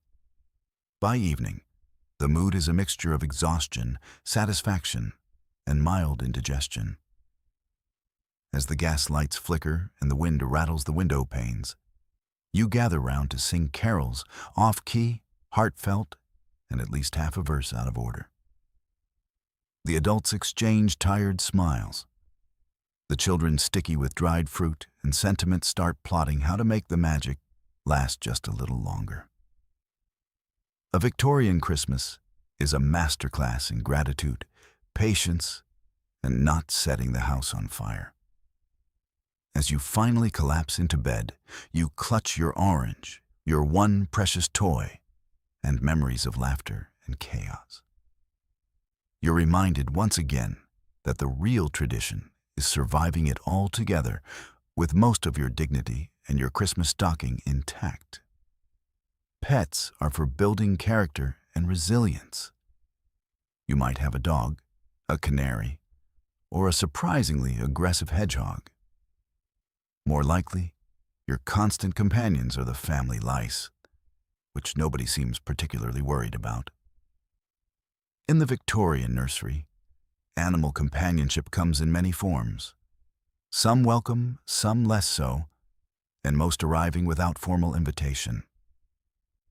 If you're lucky, your family owns a small, nervous terrier who spends half its life barking at Coleman and the other half shedding on every available surface. There might be a caged canary, endlessly cheeping in the window, or for the more adventurous, a hedgehog acquired in a fit of naturalist enthusiasm and immediately regretted when it began treating the nursery rug as a personal obstacle course. Pets are seen as useful for moral instruction. Dogs teach loyalty, canaries, patience, and hedgehogs humility mostly. Children are tasked with feeding, cleaning, and occasionally retrieving their animals from places pets should not be, such as under the grand piano or halfway up the kitchen chimney. Responsibility is encouraged, but so is fortitude. When a hamster meets an untimely end, it is buried in the garden with a Bible verse and a brisk reminder that life is fleeting and dust returns to dust. Sentimentality is reserved for expensive ponies and the occasional goose who survives Christmas. But for every official pet, there is a horde of unofficial ones. The Victorian nursery is alive with small industrious creatures, spiders in the corners, a parade of ants whenever someone spills jam, and the ever-present chorus of houseflies. Bed bugs make themselves at home in your mattress. Mice hold clandestine meetings in the waistcoating. And inevitably, the family lice set up shop in your hair, cheerfully ignored by everyone except the nanny, who has a special comb and 1,000-yard stare. Attempts to combat pests are creative, if not always effective. Sticky paper traps hang from the ceiling, wafting faintly of vinegar. Lavender sachets are hidden under pillows in a vain effort to keep away moths. The cat, in theory hired to hunt mice, spends its days sunbathing and looking offended. When all else fails, your mother recommends a brisk airing of the room and a little household courage, which is code for pretend you don't see anything moving. Sometimes pets and pests overlap in surprising ways. Siblings might adopt a particularly clever mouse, naming it and sneaking it bits of cheese until it becomes a semi-tolerated member of the household. One memorable year, your brother tries to raise tadpoles in the water jug, leading to an awkward incident at bath time and a new family rule about amphibians in the nursery. There are animal escapades and animal emergencies. The dog chews up a priceless heirloom. The hedgehog escapes and is later discovered curled up in a drawer of undercloth. Someone's canary gets loose and perches on the Christmas tree, refusing to come down until bribed with the last currant bun. Every mishap becomes a family story recounted at dinner and polished with each retelling until it borders on myth. Caring for living things, official or otherwise, teaches you ingenuity. You learn to construct tiny houses out of matchboxes, to dig elaborate burial plots in the garden, and to identify flea bites with the expertise of a small, itchy dermatologist. Lice are picked out methodically on bath night, and if discussed at all, are considered a fact of life and proof that everyone is equal before God and insects. Through all of this, you develop a peculiar blend of empathy, stoicism, and practicality. You mourn your lost pets with sincere, if brief, sadness, and you come to terms with the less glamorous side of animal care. When you see a modern pet store, gleaming and odorless, you marvel at a world where animals are only companions, never intruders. In the end, the creatures that fill your Victorian childhood, whether adored, tolerated, or simply survived, leave their mark. And as you drift off to sleep, the comforting sounds of a dog sighing, a canary trilling, and a mouse nibbling on a forgotten biscuit are a reminder that in the zoo of the Victorian nursery, at least you're never alone. Play is strictly supervised and always educational. Rich children get rocking horses and geography games. Poor children play with sticks and whatever small rodents they can catch. The fun is proportional to the number of layers you're wearing. In the grand social theater of the Victorian era, even leisure is a performance. And nowhere is this clearer than in the games children play. For those in grand houses, the nursery is well stocked with elaborate toys, hand-painted rocking horses, intricate doll houses, and geography puzzles with all the colonies colored helpfully in pink. These toys are meant to develop the mind, which is Victorian for remind you of the British Empire at every opportunity. You are encouraged to memorize rivers, mountains, and why Wales is technically not a country, all before you're allowed to open the toy chest. But even among the fortunate, playtime is not a wild, carefree affair. Nanny hovers at the door, ready to swoop in at the first hint of unsanctioned merntimement. Outdoor games must be refined, meaning croquet if you're in the country, or a very careful game of hopscotch if you're confined to the drawing room. Shouting, running, and especially laughing too loudly are discouraged. Children with loose morals make too much noise, as the family's favorite proverb goes. For working-class children, games are improvised masterpieces. The street is your playground, and the world is your toy box. You might roll a hoop down the alley, stage epic battles with nothing but a stick and a vivid imagination, or trade bottle caps for the privilege of sitting on the least splintery curb. If you can catch a mouse, you can try to race it. Though mice in Victorian England are notoriously unionized and prone to work stoppages, clothing is another dividing line. Rich children are swaddled in so many petticoats and sailor suits that any attempt to run ends in collapse. Poor children, by contrast, are given a sturdy pair of hand-me-down boots, often 2 sizes too big, and whatever shirt survived last winter. The richer you are, the more likely you are to end up tangled in lace while trying to climb a tree.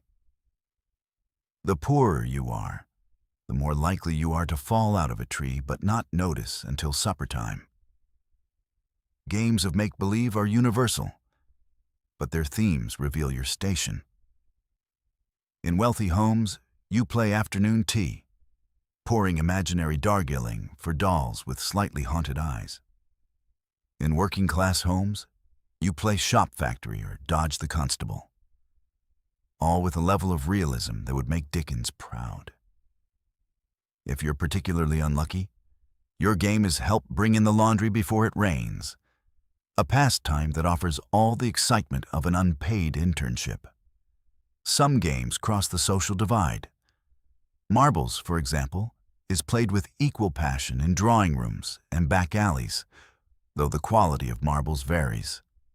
Glass for the rich, clay, or even rolled-up bread for the poor.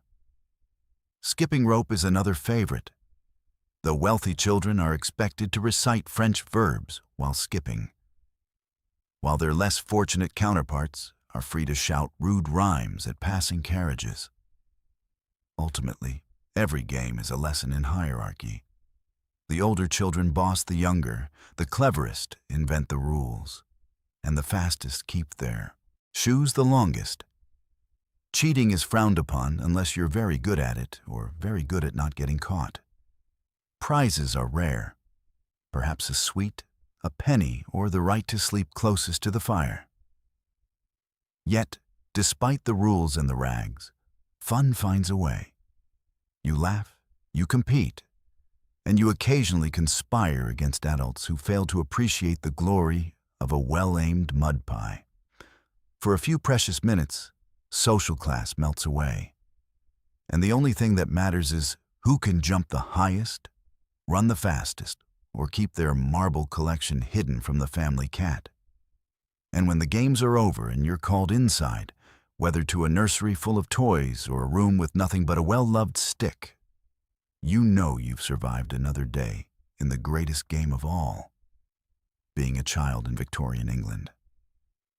Outside, the streets are a perilous obstacle course of runaway horses, mysterious puddles, and chimney sweeps. You're warned daily about bad influences and the perils of fresh air. Every Victorian child, whether they live in a grand house or a tiny attic, knows that venturing onto the street is an adventure in itself. A real-life version of snakes and ladders, but with more actual snakes, escaped pets, and fewer ladders, unless you count those carried by the endless stream of chimney sweeps. Before you're even out the door, your parents issue stern warnings. Don't speak to strangers. Don't pick up anything that isn't yours. And most importantly, if you see a puddle, cross the street. The reason for that last bit is never fully explained, but one accidental step in and you'll find out.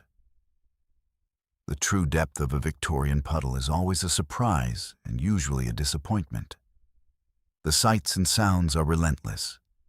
Carriages rattle by, horses snort and stamp, and market vendors holler prices that change every time you blink. Somewhere, always just out of sight, a dog is barking, a baby is wailing, and a street musician is butchering a waltz on a battered violin. You cling to your coin purse, if you're lucky enough to have one. Sidestep the suspicious splatters, and keep your wits about you. After all, pickpockets are not just in Dickens. They're in training on every corner. Crossing the street is an event. Horses come first. Always assume they cannot see you because most of them don't want to. The handsome cabs race past their drivers yelling at everyone and everything. Milk carts and fishmongers barrel along, leaving a trail of sloshing and on a good day a bit of free fish. If you're not careful, you'll be splashed, jostled, or shouted at, usually all at once. By the end of a single errand, you'll have acquired enough mud on your boots to plant a garden and enough city gossip to write a serialized novel. Chimney sweeps, mostly boys your own age or younger, dart in and out of traffic, faces black with soot and eyes gleaming with the wild energy of children who climb for a living. You're told never to talk to them, but you can't help exchanging grins or secret salutes. They know all the shortcuts and secret places.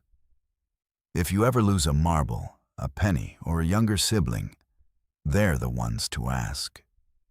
Sometimes, if you're feeling particularly daring, you join in a game of chase with the local urchins, weaving through boreros and barrels, dodging eye-out shopkeepers. And if luck holds the family solicitor, bad influences, according to Victorian parents, lurk everywhere.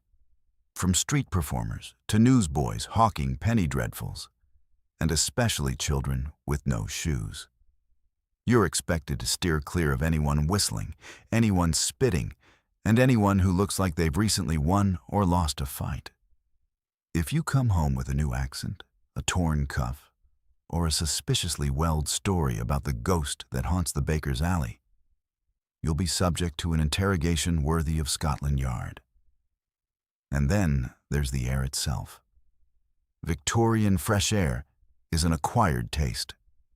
Equal parts coal, smoke, manure, and the less identifiable miasmas your mother warns about. You're made to wear a scarf against the damp and scolded if you so much as cough. Yet for all the dangers in dirt, there's a thrill in the chaos. Watching the street sweepers race against the weather, glimpsing a parade or a puppet show, or just running faster than the next child on your block. Returning home is its own adventure. You're checked for new bruises, missing buttons, and signs of moral decay. Muddy boots are left by the door. Pockets are searched for contraband, and faces are washed with such vigor that you suspect half your freckles are scrubbed clean off. You may not have found fortune, but you've survived another day in the greatest obstacle course ever designed, a Victorian street. And as you fall asleep, the shouts and songs of the city linger in your dreams, daring you to brave it all again tomorrow. Your future is determined early. Boys are sent to prep school to learn Latin and cricket. Girls to finishing school to perfect the art of fainting. Both are taught that emotions are best suppressed until adulthood, or at least until tea time. In the Victorian world, education is less about learning and more about becoming a proper example of your gender. For boys, school is a battlefield, one lined with Latin declinions, algebraic misery, and the odd game of cricket played in a drizzle that would make a duck reconsider its life choices. Boys are expected to become robust, serious, and above all, quietly miserable in the pursuit of academic and athletic glory. Every day is structured. Chapel, arithmetic, history, a quick fight behind the gymnasium, and handwriting practice so strict that ink blots are considered acts of high treason. A boy's lessons are wide-ranging and bewildering. You must memorize vast swaths of classical poetry, recite your times tables backwards, and learn to pass Latin sentences written by people who never once had to sharpen their own quills. Science lessons involve dissecting things you're fairly certain were alive that morning. And geography is taught with a world map where vast swaths are labeled here, be British interests. The crown jewel of a boy's education, though, is cricket. It is played rain or shine, and no one truly knows the rules except the headmaster and maybe the gardener's dog. For girls, education is an entirely different affair, more tea party than boot camp, but with its own terrors. Finishing school is less about finishing an education and more about finishing any independent thought you may have once entertained. The curriculum includes French conversation, mostly about weather and embroidery, watercolors of forget-me-nots, and endless practice at the pianoforte, always with gloves on so your hands remain as soft as your opinions. The real focus is on accomplishments. Can you paint a rose? Can you pour tea without sloshing it? Can you faint gracefully if someone says Paris in mixed company? You're taught to glide into a room, to speak just loudly enough to be heard by a small canary, and to express opinions only about the weather, Shakespearean heroines, or the best way to arrange laïs in a vase. Arithmetic is minimal, lest it strain the female constitution, and serious literature is filtered through the lens of moral improvement. Emotional repression is the order of the day. Boys must never cry unless struck by a cricket ball, and then only in Latin. Girls may faint, but tears are reserved for moments of high drama or receiving substandard lace. Anger, excitement, and anything resembling ambition are to be bottled up and unleashed, if ever, in the privacy of one's diary or an especially stormy embroidery session. The differences extend to play as well. Boys may wrestle, shout, and stage elaborate games of war under the watchful eye of a master who pretends not to notice. Girls play croquet, engage in gentile walks, or organize doll parades where the only fighting is over who gets to be the duchess. If a girl is caught climbing a tree or a boy is found knitting, there will be a family conference, a stern letter to the Times, and probably a week of corrective reading. And yet, despite all this, there are secret rebellions. Boys trade novels under their desks, girls swap stories about intrepid lady explorers, and both dream of a world where education means more than memorizing rules and perfecting the art of the poker face. The lucky ones find a sympathetic governess or an eccentric uncle willing to sneak them a copy of the Pwick Papers or a kite when no one is watching. In the end, Victorian education does succeed in one way. It prepares you to be a master of social camouflage, an expert at hiding boredom, and a connoisseur of the long, meaningful sigh.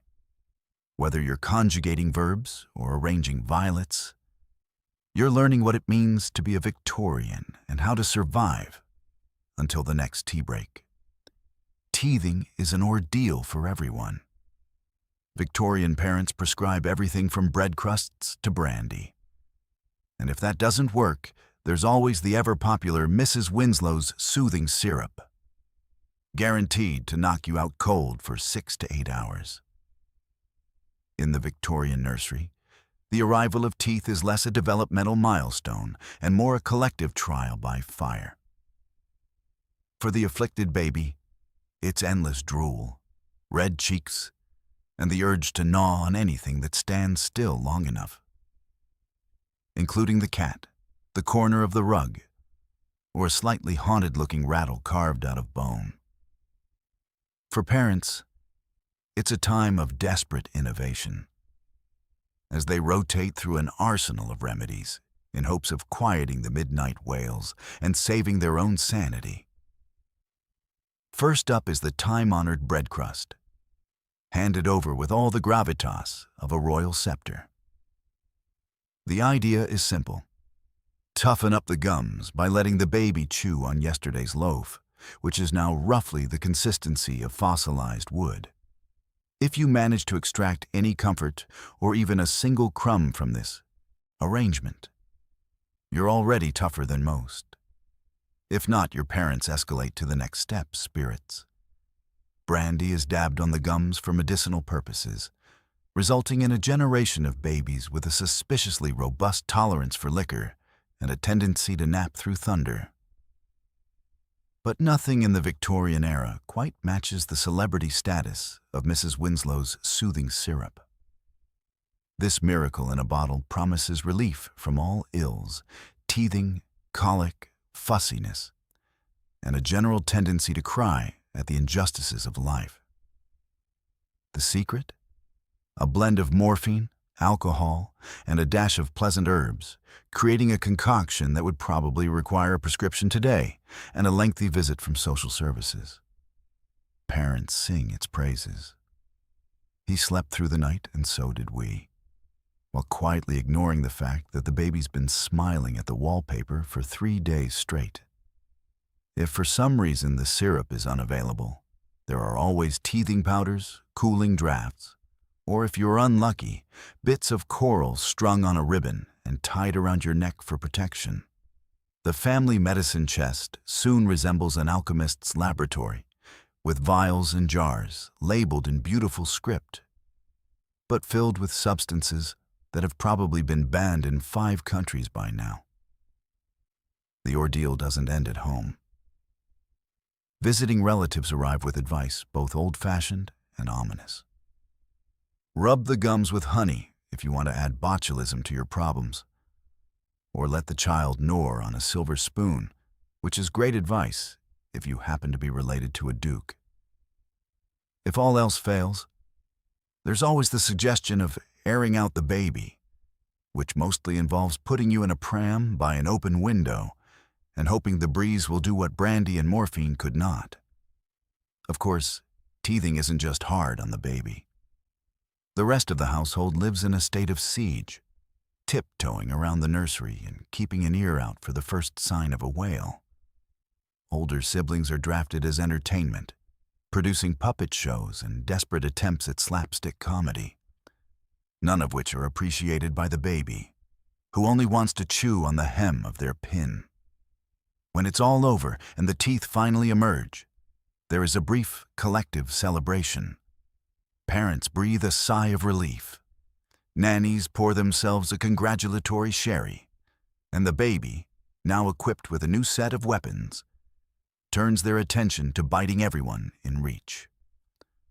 Another Victorian rite of passage, survived by grit, invention, and a frankly astonishing disregard for dosage instructions.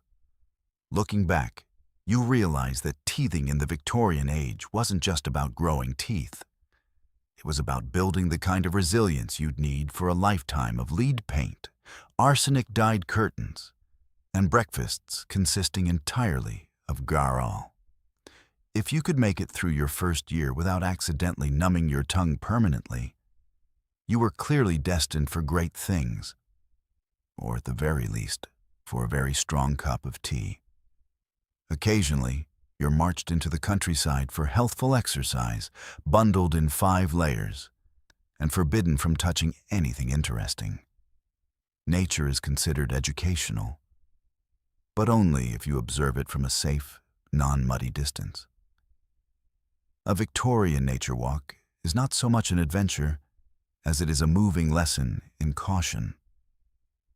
The adults, armed with walking sticks, baskets, and enough anxiety to fuel a steam engine, herd you and your siblings out the front door, hats firmly secured and gloves buttoned up to your elbows. Any protest about the weather is met with the time-honored refrain. There is no such thing as bad weather, only weak constitutions. You might have hoped for a carefree romp through fields and woods, but instead you're paraded down the lane like a slightly disheveled, woolen-clad duckling. As you trudge along, Nanny keeps a sharp eye out for danger, puddles, low branches, and worst of all, stray dogs.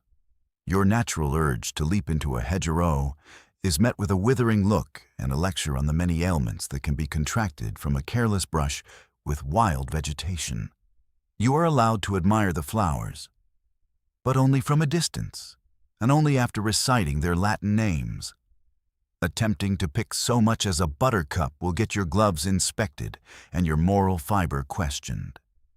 The approved activities include pointing at clouds, politely, noting the shapes of various leaves, and asking questions that can be answered with a disapproving that's not suitable for children. Birdsong is to be admired, but never imitated. Climbing trees is right out. So is running, shouting, or anything that might attract the attention of a passing vicer. Your greatest hope is to be allowed to sketch a daffodil or collect a perfectly clean stone, both of which will later be confiscated, dusted, and possibly boiled just to be safe. Despite these restrictions, there is a quiet magic to Victorian outdoor adventures. The countryside unfolds in a patchwork of meadows, hedgerows, and mysterious woodlands. The air is tinged with the scent of new grass and distant cows. Even the ever-present threat of drizzle can't dampen your curiosity entirely. Every so often you glimpse something thrilling, a flash of a rabbit's tail, a cluster of wild berries, or a distant fox making a break for it before anyone can recite a moral lesson about cunning. Every outing is an opportunity for educational improvement. You may be required to recite poetry about nature ode to a skylark as a favorite, or to sketch an acorn with feeling and accuracy. You're quizzed on everything from cloud types to the correct way to address a gardener. If you show the slightest bit of enthusiasm, a grown-up will remind you that true appreciation for nature is quiet and contemplative. Meaning, please stop looking like you're enjoying yourself. If you're very lucky, you might be granted the rare privilege of wading in a shallow brook, but only after a lengthy risk assessment and the application of so many layers that falling in would just mean floating until someone fished you out with an umbrella. You return home muddy only in your dreams, the real dirt removed by vigorous brushing and the stern use of a boot scraper. Of course, some children find ways to rebel. A quick dash behind a hedge, a secret handful of snails, or a forbidden game of who can jump the furthest when the adults' backs are turned.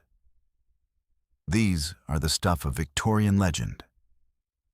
You learn to treasure every stolen moment of wildness, every dandelion puff snatched on the sly, every grass stain you can successfully hide until laundry day. In the end, the Victorian nature walk is a paradox. You're out in the world, yet held firmly in check by etiquette and wool. But even through the layers, you catch a glimpse of the wildness that lives just beyond the lane. A reminder that sometimes childhood is less about following rules and more about finding adventure in spite of them. The Victorians love a good haunting, You grow up terrified of everything from jack-o'-lanterns to miasmas. Every unexplained cough is blamed on a nearby ghost, and you're expected to keep your soul tidy at all times. The nursery is filled with whispers and shadows. Every creak in the floorboards, every flicker of candlelight is an opportunity for someone, usually an older sibling or a particularly mischievous uncle, to declare that the house is haunted. You're told never to whistle indoors. It summons spirits. To cross yourself before passing a mirror at night. That's where ghosts get in. And to avoid opening windows after dark, lest the miasmas or something even worse drift in. If you sneeze 3 times in a row, someone is guaranteed to make the sign of the cross and push a piece of bread into your hand just in case. Superstition is woven into every part of Victorian childhood. If you drop a fork at the dinner table, it means a visitor is coming, possibly a ghost, definitely someone with muddy boots. Spilling salt is a near-apocalyptic event. You must immediately toss a pinch over your left shoulder to blind the devil. Don't ever step over a broom or you'll never get married. If a black cat crosses your path, you're supposed to turn around, go home, and reconsider every life choice you've made so far. Bedtime is when things get truly spooky. The tales begin.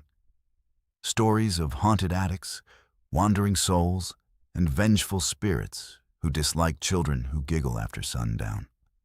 You lie awake, heart pounding, watching the shadows stretch across the wallpaper, arsenic green, of course, convinced that every chilly draft is the breath of something otherworldly. Thunderstorms become gothic dramas. The howling wind is surely the wail of the restless dead. And if the clock strikes 13, well, best not to speak of that at all. Guilt and fear are partners in the Victorian mind. Every misdeed, whether it's stealing a jam tart or leaving muddy footprints on the steer runner, is certain to attract supernatural consequences. Ghosts, you're assured, prefer to haunt the naughty, the lazy, and the disrespectful. You become a master of apology and confession, just in case a spirit is lurking, taking notes for some infernal accounting. Holidays are especially rich with supernatural anxieties. At Halloween, jack-o'-lanterns are carved not for fun, but to scare away the spirits that are said to walk the earth on All Hallows' Eve. On Christmas Eve, you gather for ghost stories by candlelight, shivering not just from cold, but from the thought that great Uncle Frederick might actually appear in the doorway, eager for a second helping of pudding. Even daily chores are governed by a web of omens. You must stir the Christmas pudding clockwise for luck. Never rock an empty cradle. It invites tragedy. Finding a spider in your shoe is either good luck or a sign you need new shoes, depending on which aunt you ask. And if you ever dream of teeth falling out, don't mention it before breakfast or the whole family will be in black by spring. Yet, amid the dread, there's a peculiar comfort in superstition. It offers a kind of logic for the unexplainable, a way to make sense of drafty rooms, mysterious rashes, and why the nursery always feels colder after sunset.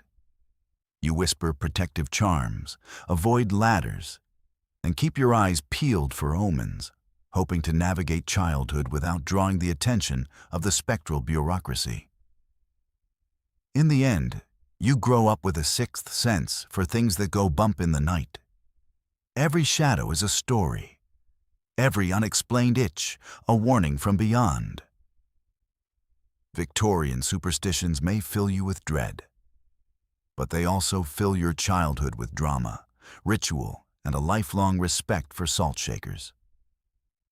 So, you tuck yourself in, say your prayers, and remind yourself, as long as your soul is tidy and your bread is handy, you just might make it through the night, ghosts and all.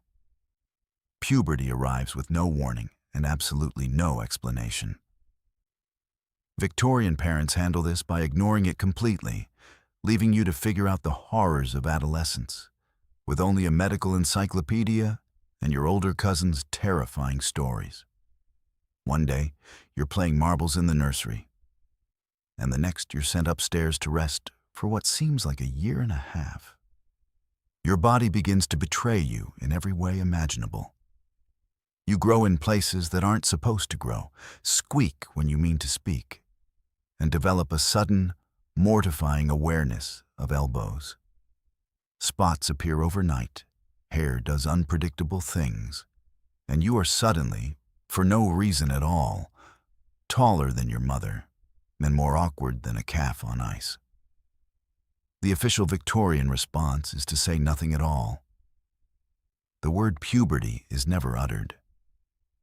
If you ask your parents what's happening to you, they direct you to the family library, where the medical encyclopedia offers helpful, vaguely alarming illustrations and advice, such as cultivate fortitude, avoid excessive reading, and take cold baths daily. The book's chapter on the change is 3 pages long, 2 of which are dedicated to listing symptoms that may or may not include unusual dreams, secret thoughts, and fits of giggling. Practical advice is dulled out in cryptic warnings.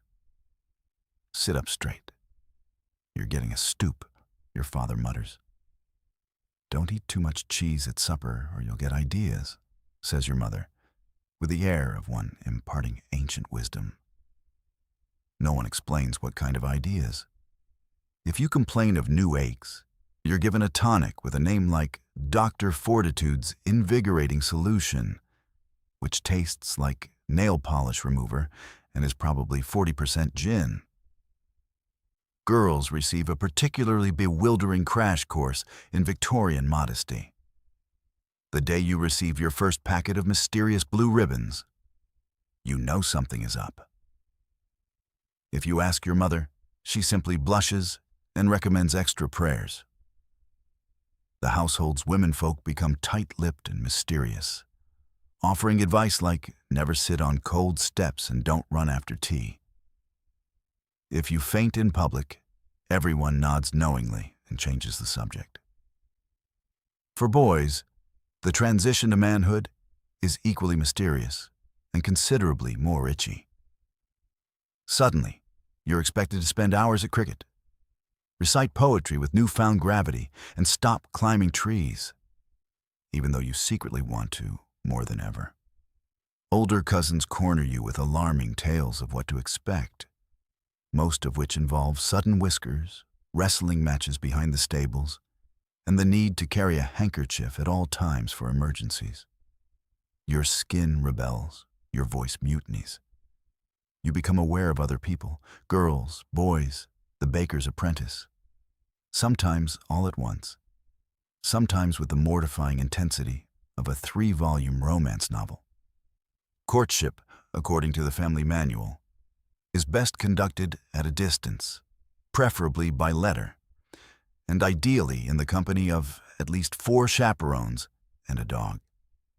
Your first crush is an agonizing secret revealed only to your diary and possibly the family dog. The biggest challenge of all is dealing with emotion. Victorian children are trained to suppress feelings, but adolescence is a riot of new sensations. Rage, joy, embarrassment, existential dread, all surging through you at once. You're expected to weather these storms with decorum, composure, and the occasional brisk walk. You cope in classic Victorian fashion, bottle everything up, write a brooding sonnet, and sigh dramatically at regular intervals. Eventually, you emerge from the ordeal, battered but wiser, with a new appreciation for quiet corners and the ability to fake a calm exterior while panicking inside. You look back at your Victorian adolescence as a time of mystery, confusion, and surprisingly strong tea. By the time you finally join the adult table, you understand why everyone pretends not to notice what's going on with the teenagers. Something, in the grand tradition of the era, are simply better left unsaid. Bedtime means a brisk prayer, a cautionary tale about the dangers of pride, and maybe a spoonful of sedative sleeping draught. The house cacks, the gas lamps hiss, and you drift off, grateful to have survived another day, at least until the next mysterious rash appears. The evening routine in a Victorian household is a ceremony of winding down, but not exactly winding down as we know it today. There's no gentle lull of white noise, no stories of benevolent bears in enchanted forests. Instead, you kneel at your iron-framed bed for a rapid-fire prayer, swift enough to avoid chill blades, solemn enough to keep away whatever ghosts might be listening from the wardrobe. The nursery is chilly. The fire has long gone out, and your nightshirt is 2 sizes too large. Handed down from a cousin who, legend has it, once survived a bout of months simply by wearing enough flannel. After prayer comes the bedtime story, but story is a generous term.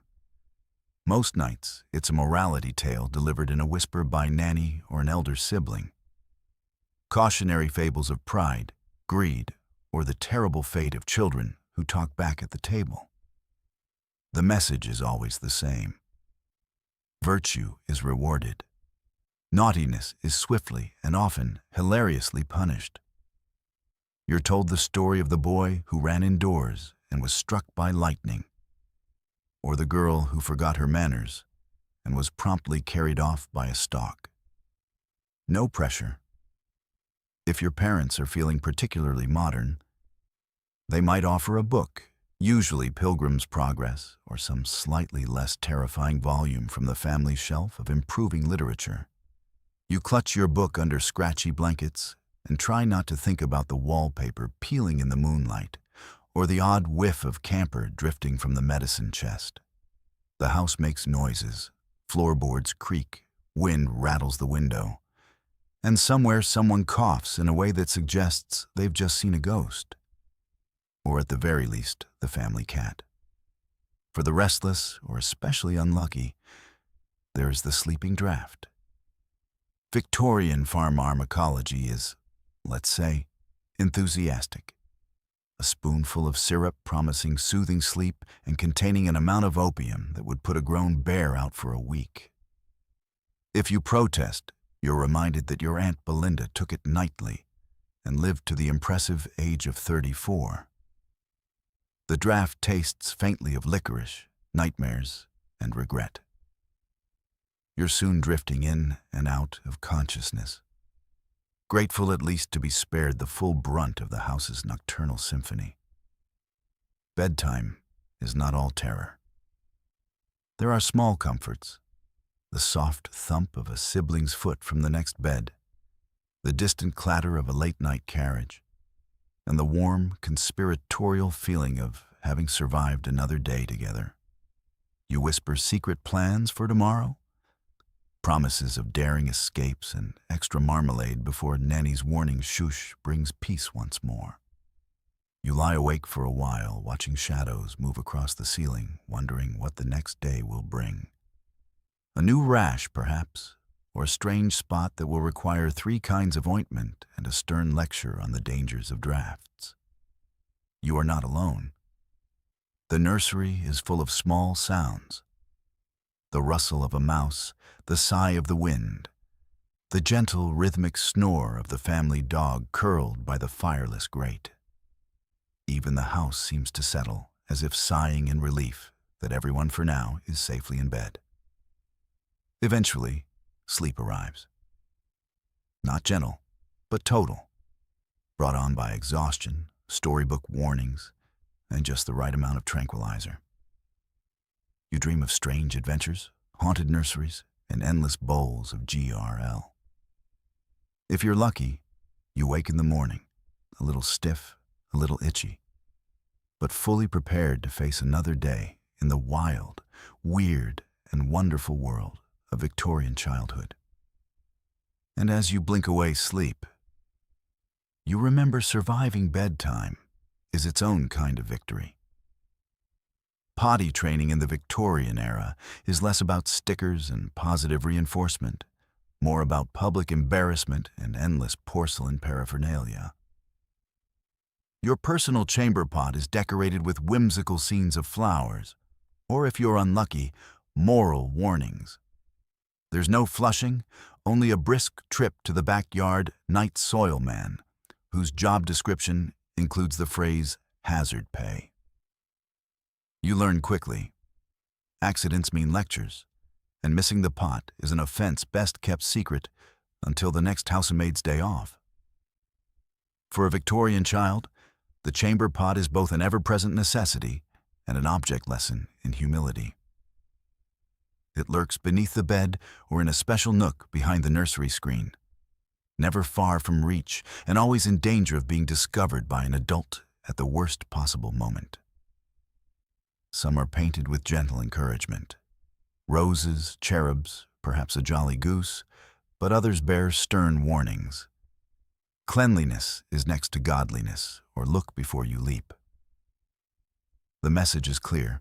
This is a moral enterprise, not a biological one. Your first lessons in bathroom etiquette begin early. Nanny or mother delivers a speech about proper comportment, which involves phrases like timely evacuation and don't make a spectacle of yourself. You're taught to ask politely, to avoid rushing, and above all, to never ever discuss your business at the breakfast table. If you do, expect a chorus of scandalized gasps and a punishment involving a lengthy session on the reflection chair. The act itself is fraught with peril. The chamber pot is not large, not steady, and prone to unexpected movement at the critical moment. The stakes are high. A successful attempt brings a nod of approval. A misfire is an event requiring swift cover-up, and ideally blame assigned to a sibling or the family dog. Housemaids mutter darkly as they empty the contents each morning while the night soil man arrives weakly, his cart rattling through the alley. A living reminder of what happens when Victorian plumbing stops at the kitchen sink. Potty training is public knowledge in a way modern children can only imagine. Older siblings delight in sharing horror stories of their own early failures, or worse, inventing entirely new tales for your edification. Remember when Cousin Edmund missed the pot, had to eat cold cabbage for a week, and apologized to the entire household, including the cat? These stories are designed to haunt your dreams and keep you vigilant at all costs. Accidents are inevitable and treated as cautionary tales. There are no cheerful try-again stickers, just the brisk efficiency of Victorian discipline. A change of linen, a warning look, and a muttered reference to slippery slopes and moral decay. Your mistakes are dissected at length, quietly but thoroughly, until you resolve to never let it happen again. Even if it means holding out through an entire night of howling wind and creaking floorboards. In the event of a true catastrophe, a tipped pot, a late-night mishap, or heaven forbid, a mistaken chamber in the dark, the repercussions are immediate. Sheets are stripped, windows flung open, and vinegar splashed liberally. Nanny offers a running commentary on the importance of discipline and bladder control. You resolve to avoid liquids after supper and start plotting the optimal escape routes to the pot should the need arise at midnight.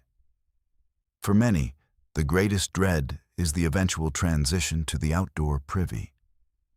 This is a journey undertaken in all weathers, armed with a lantern, an oversized shawl, and a level of determination normally reserved for polar explorers. The privy is cold, drafty, and filled with mysteries, spiders, echoing drips, and a smell that could strip wallpaper. You are told this is character building. It's certainly memorable. Despite all this, you adapt. You learn the delicate art of balance, the value of discretion, and the importance of a quick getaway. The chamber pot becomes a fact of life, a symbol of Victorian ingenuity, resilience, and the era's unshakable belief that moral virtue could be encouraged, if not outright enforced, one uncomfortable trip at a time. And so you survive Victorian potty training with a sense of caution, humility, and a healthy respect for porcelain. In a world without plumbing, you do what you must. And with luck, you avoid cabbage-based punishments for another day. Getting dressed in Victorian times is a full-contact sport. Whether you're 5 or 15, the number of buttons, buckles, and shoelaces per outfit rivals a modern tax form in complexity. Young girls wrestle with mini corsets, boys get strangled by starched collars, and everyone is expected to wear at least 3 layers, regardless of the weather. Nothing says childhood freedom like sweating through a wool waistcoat in July while your mother fusses over your shoelaces being improperly symmetrical. Your day begins not with a gentle stretch, but with the unmistakable bellow of Nanny throwing open the curtains and announcing that idleness breeds both wrinkles and ruin. Before you can protest, the daily battle with clothing commences. Each item is stacked in a formidable tower at the end of your bed. Petticoats, chemise, drawers, stockings, garters, undershirts, and if you're especially unfortunate, a sailor suit requiring at least 3 adults and a passing knowledge of advanced knots.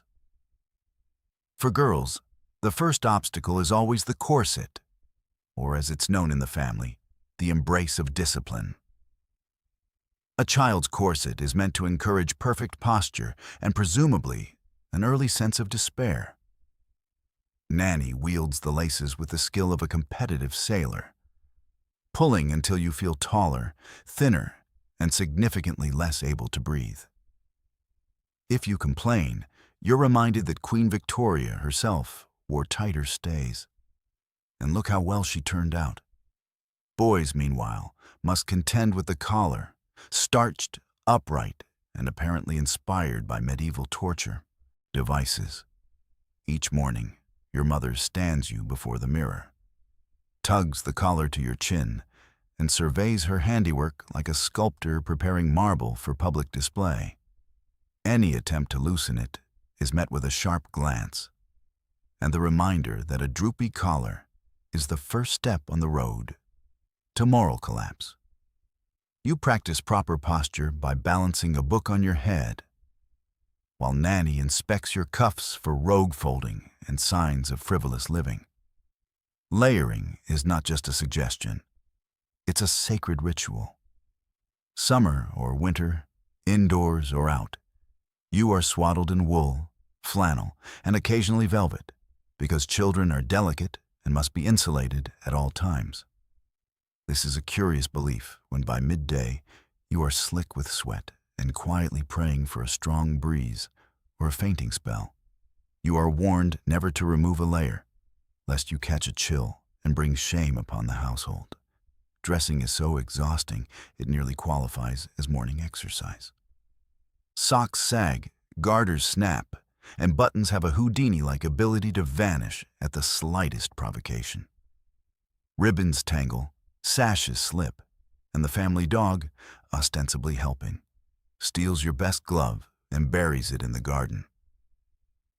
By the time you're finally dressed, you are more trussed than dressed. Unsure whether you should go outside or simply collapse back into bed for a well-deserved rest. Accidents are inevitable. Someone will catch their sash on a door handle or rip a petticoat while attempting the dangerous art of sitting down. A popped button is both a minor tragedy and a public event, resulting in an impromptu mending session that doubles as a lesson in humility. Mothers see every loose thread and treat each wardrobe malfunction as an opportunity for moral improvement. A stitch in time saves embarrassment at tea. Special occasions, of course, bring added perils.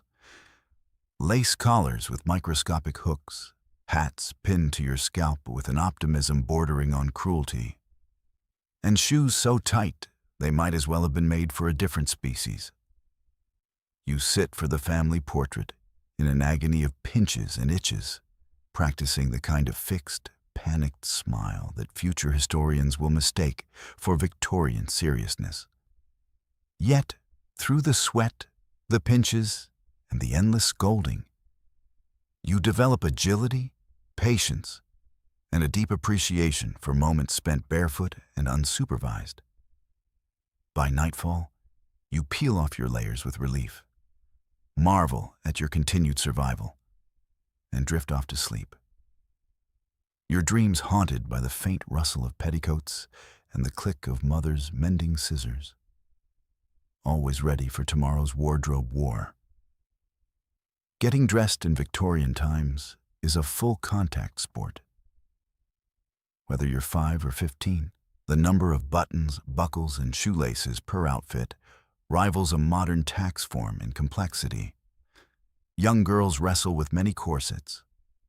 Boys get strangled by starched collars, and everyone is expected to wear at least 3 layers regardless of the weather. Nothing says childhood freedom like sweating through a wool waistcoat in July while your mother fusses over your shoelaces being improperly symmetrical.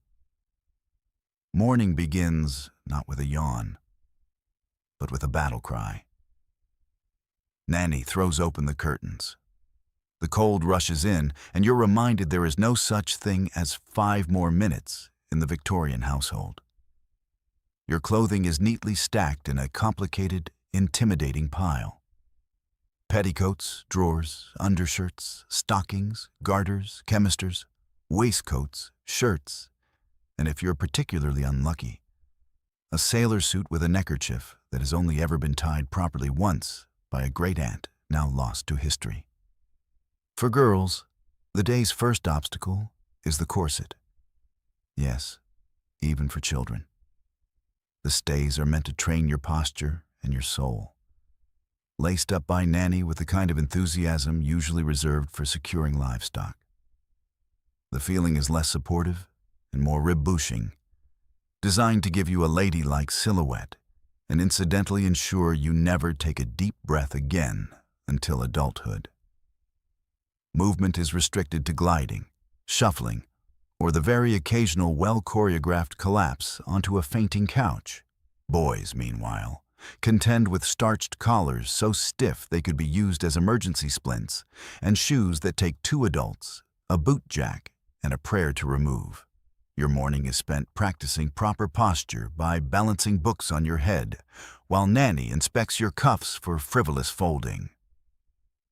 If you think yourself clever by loosening a button, beware.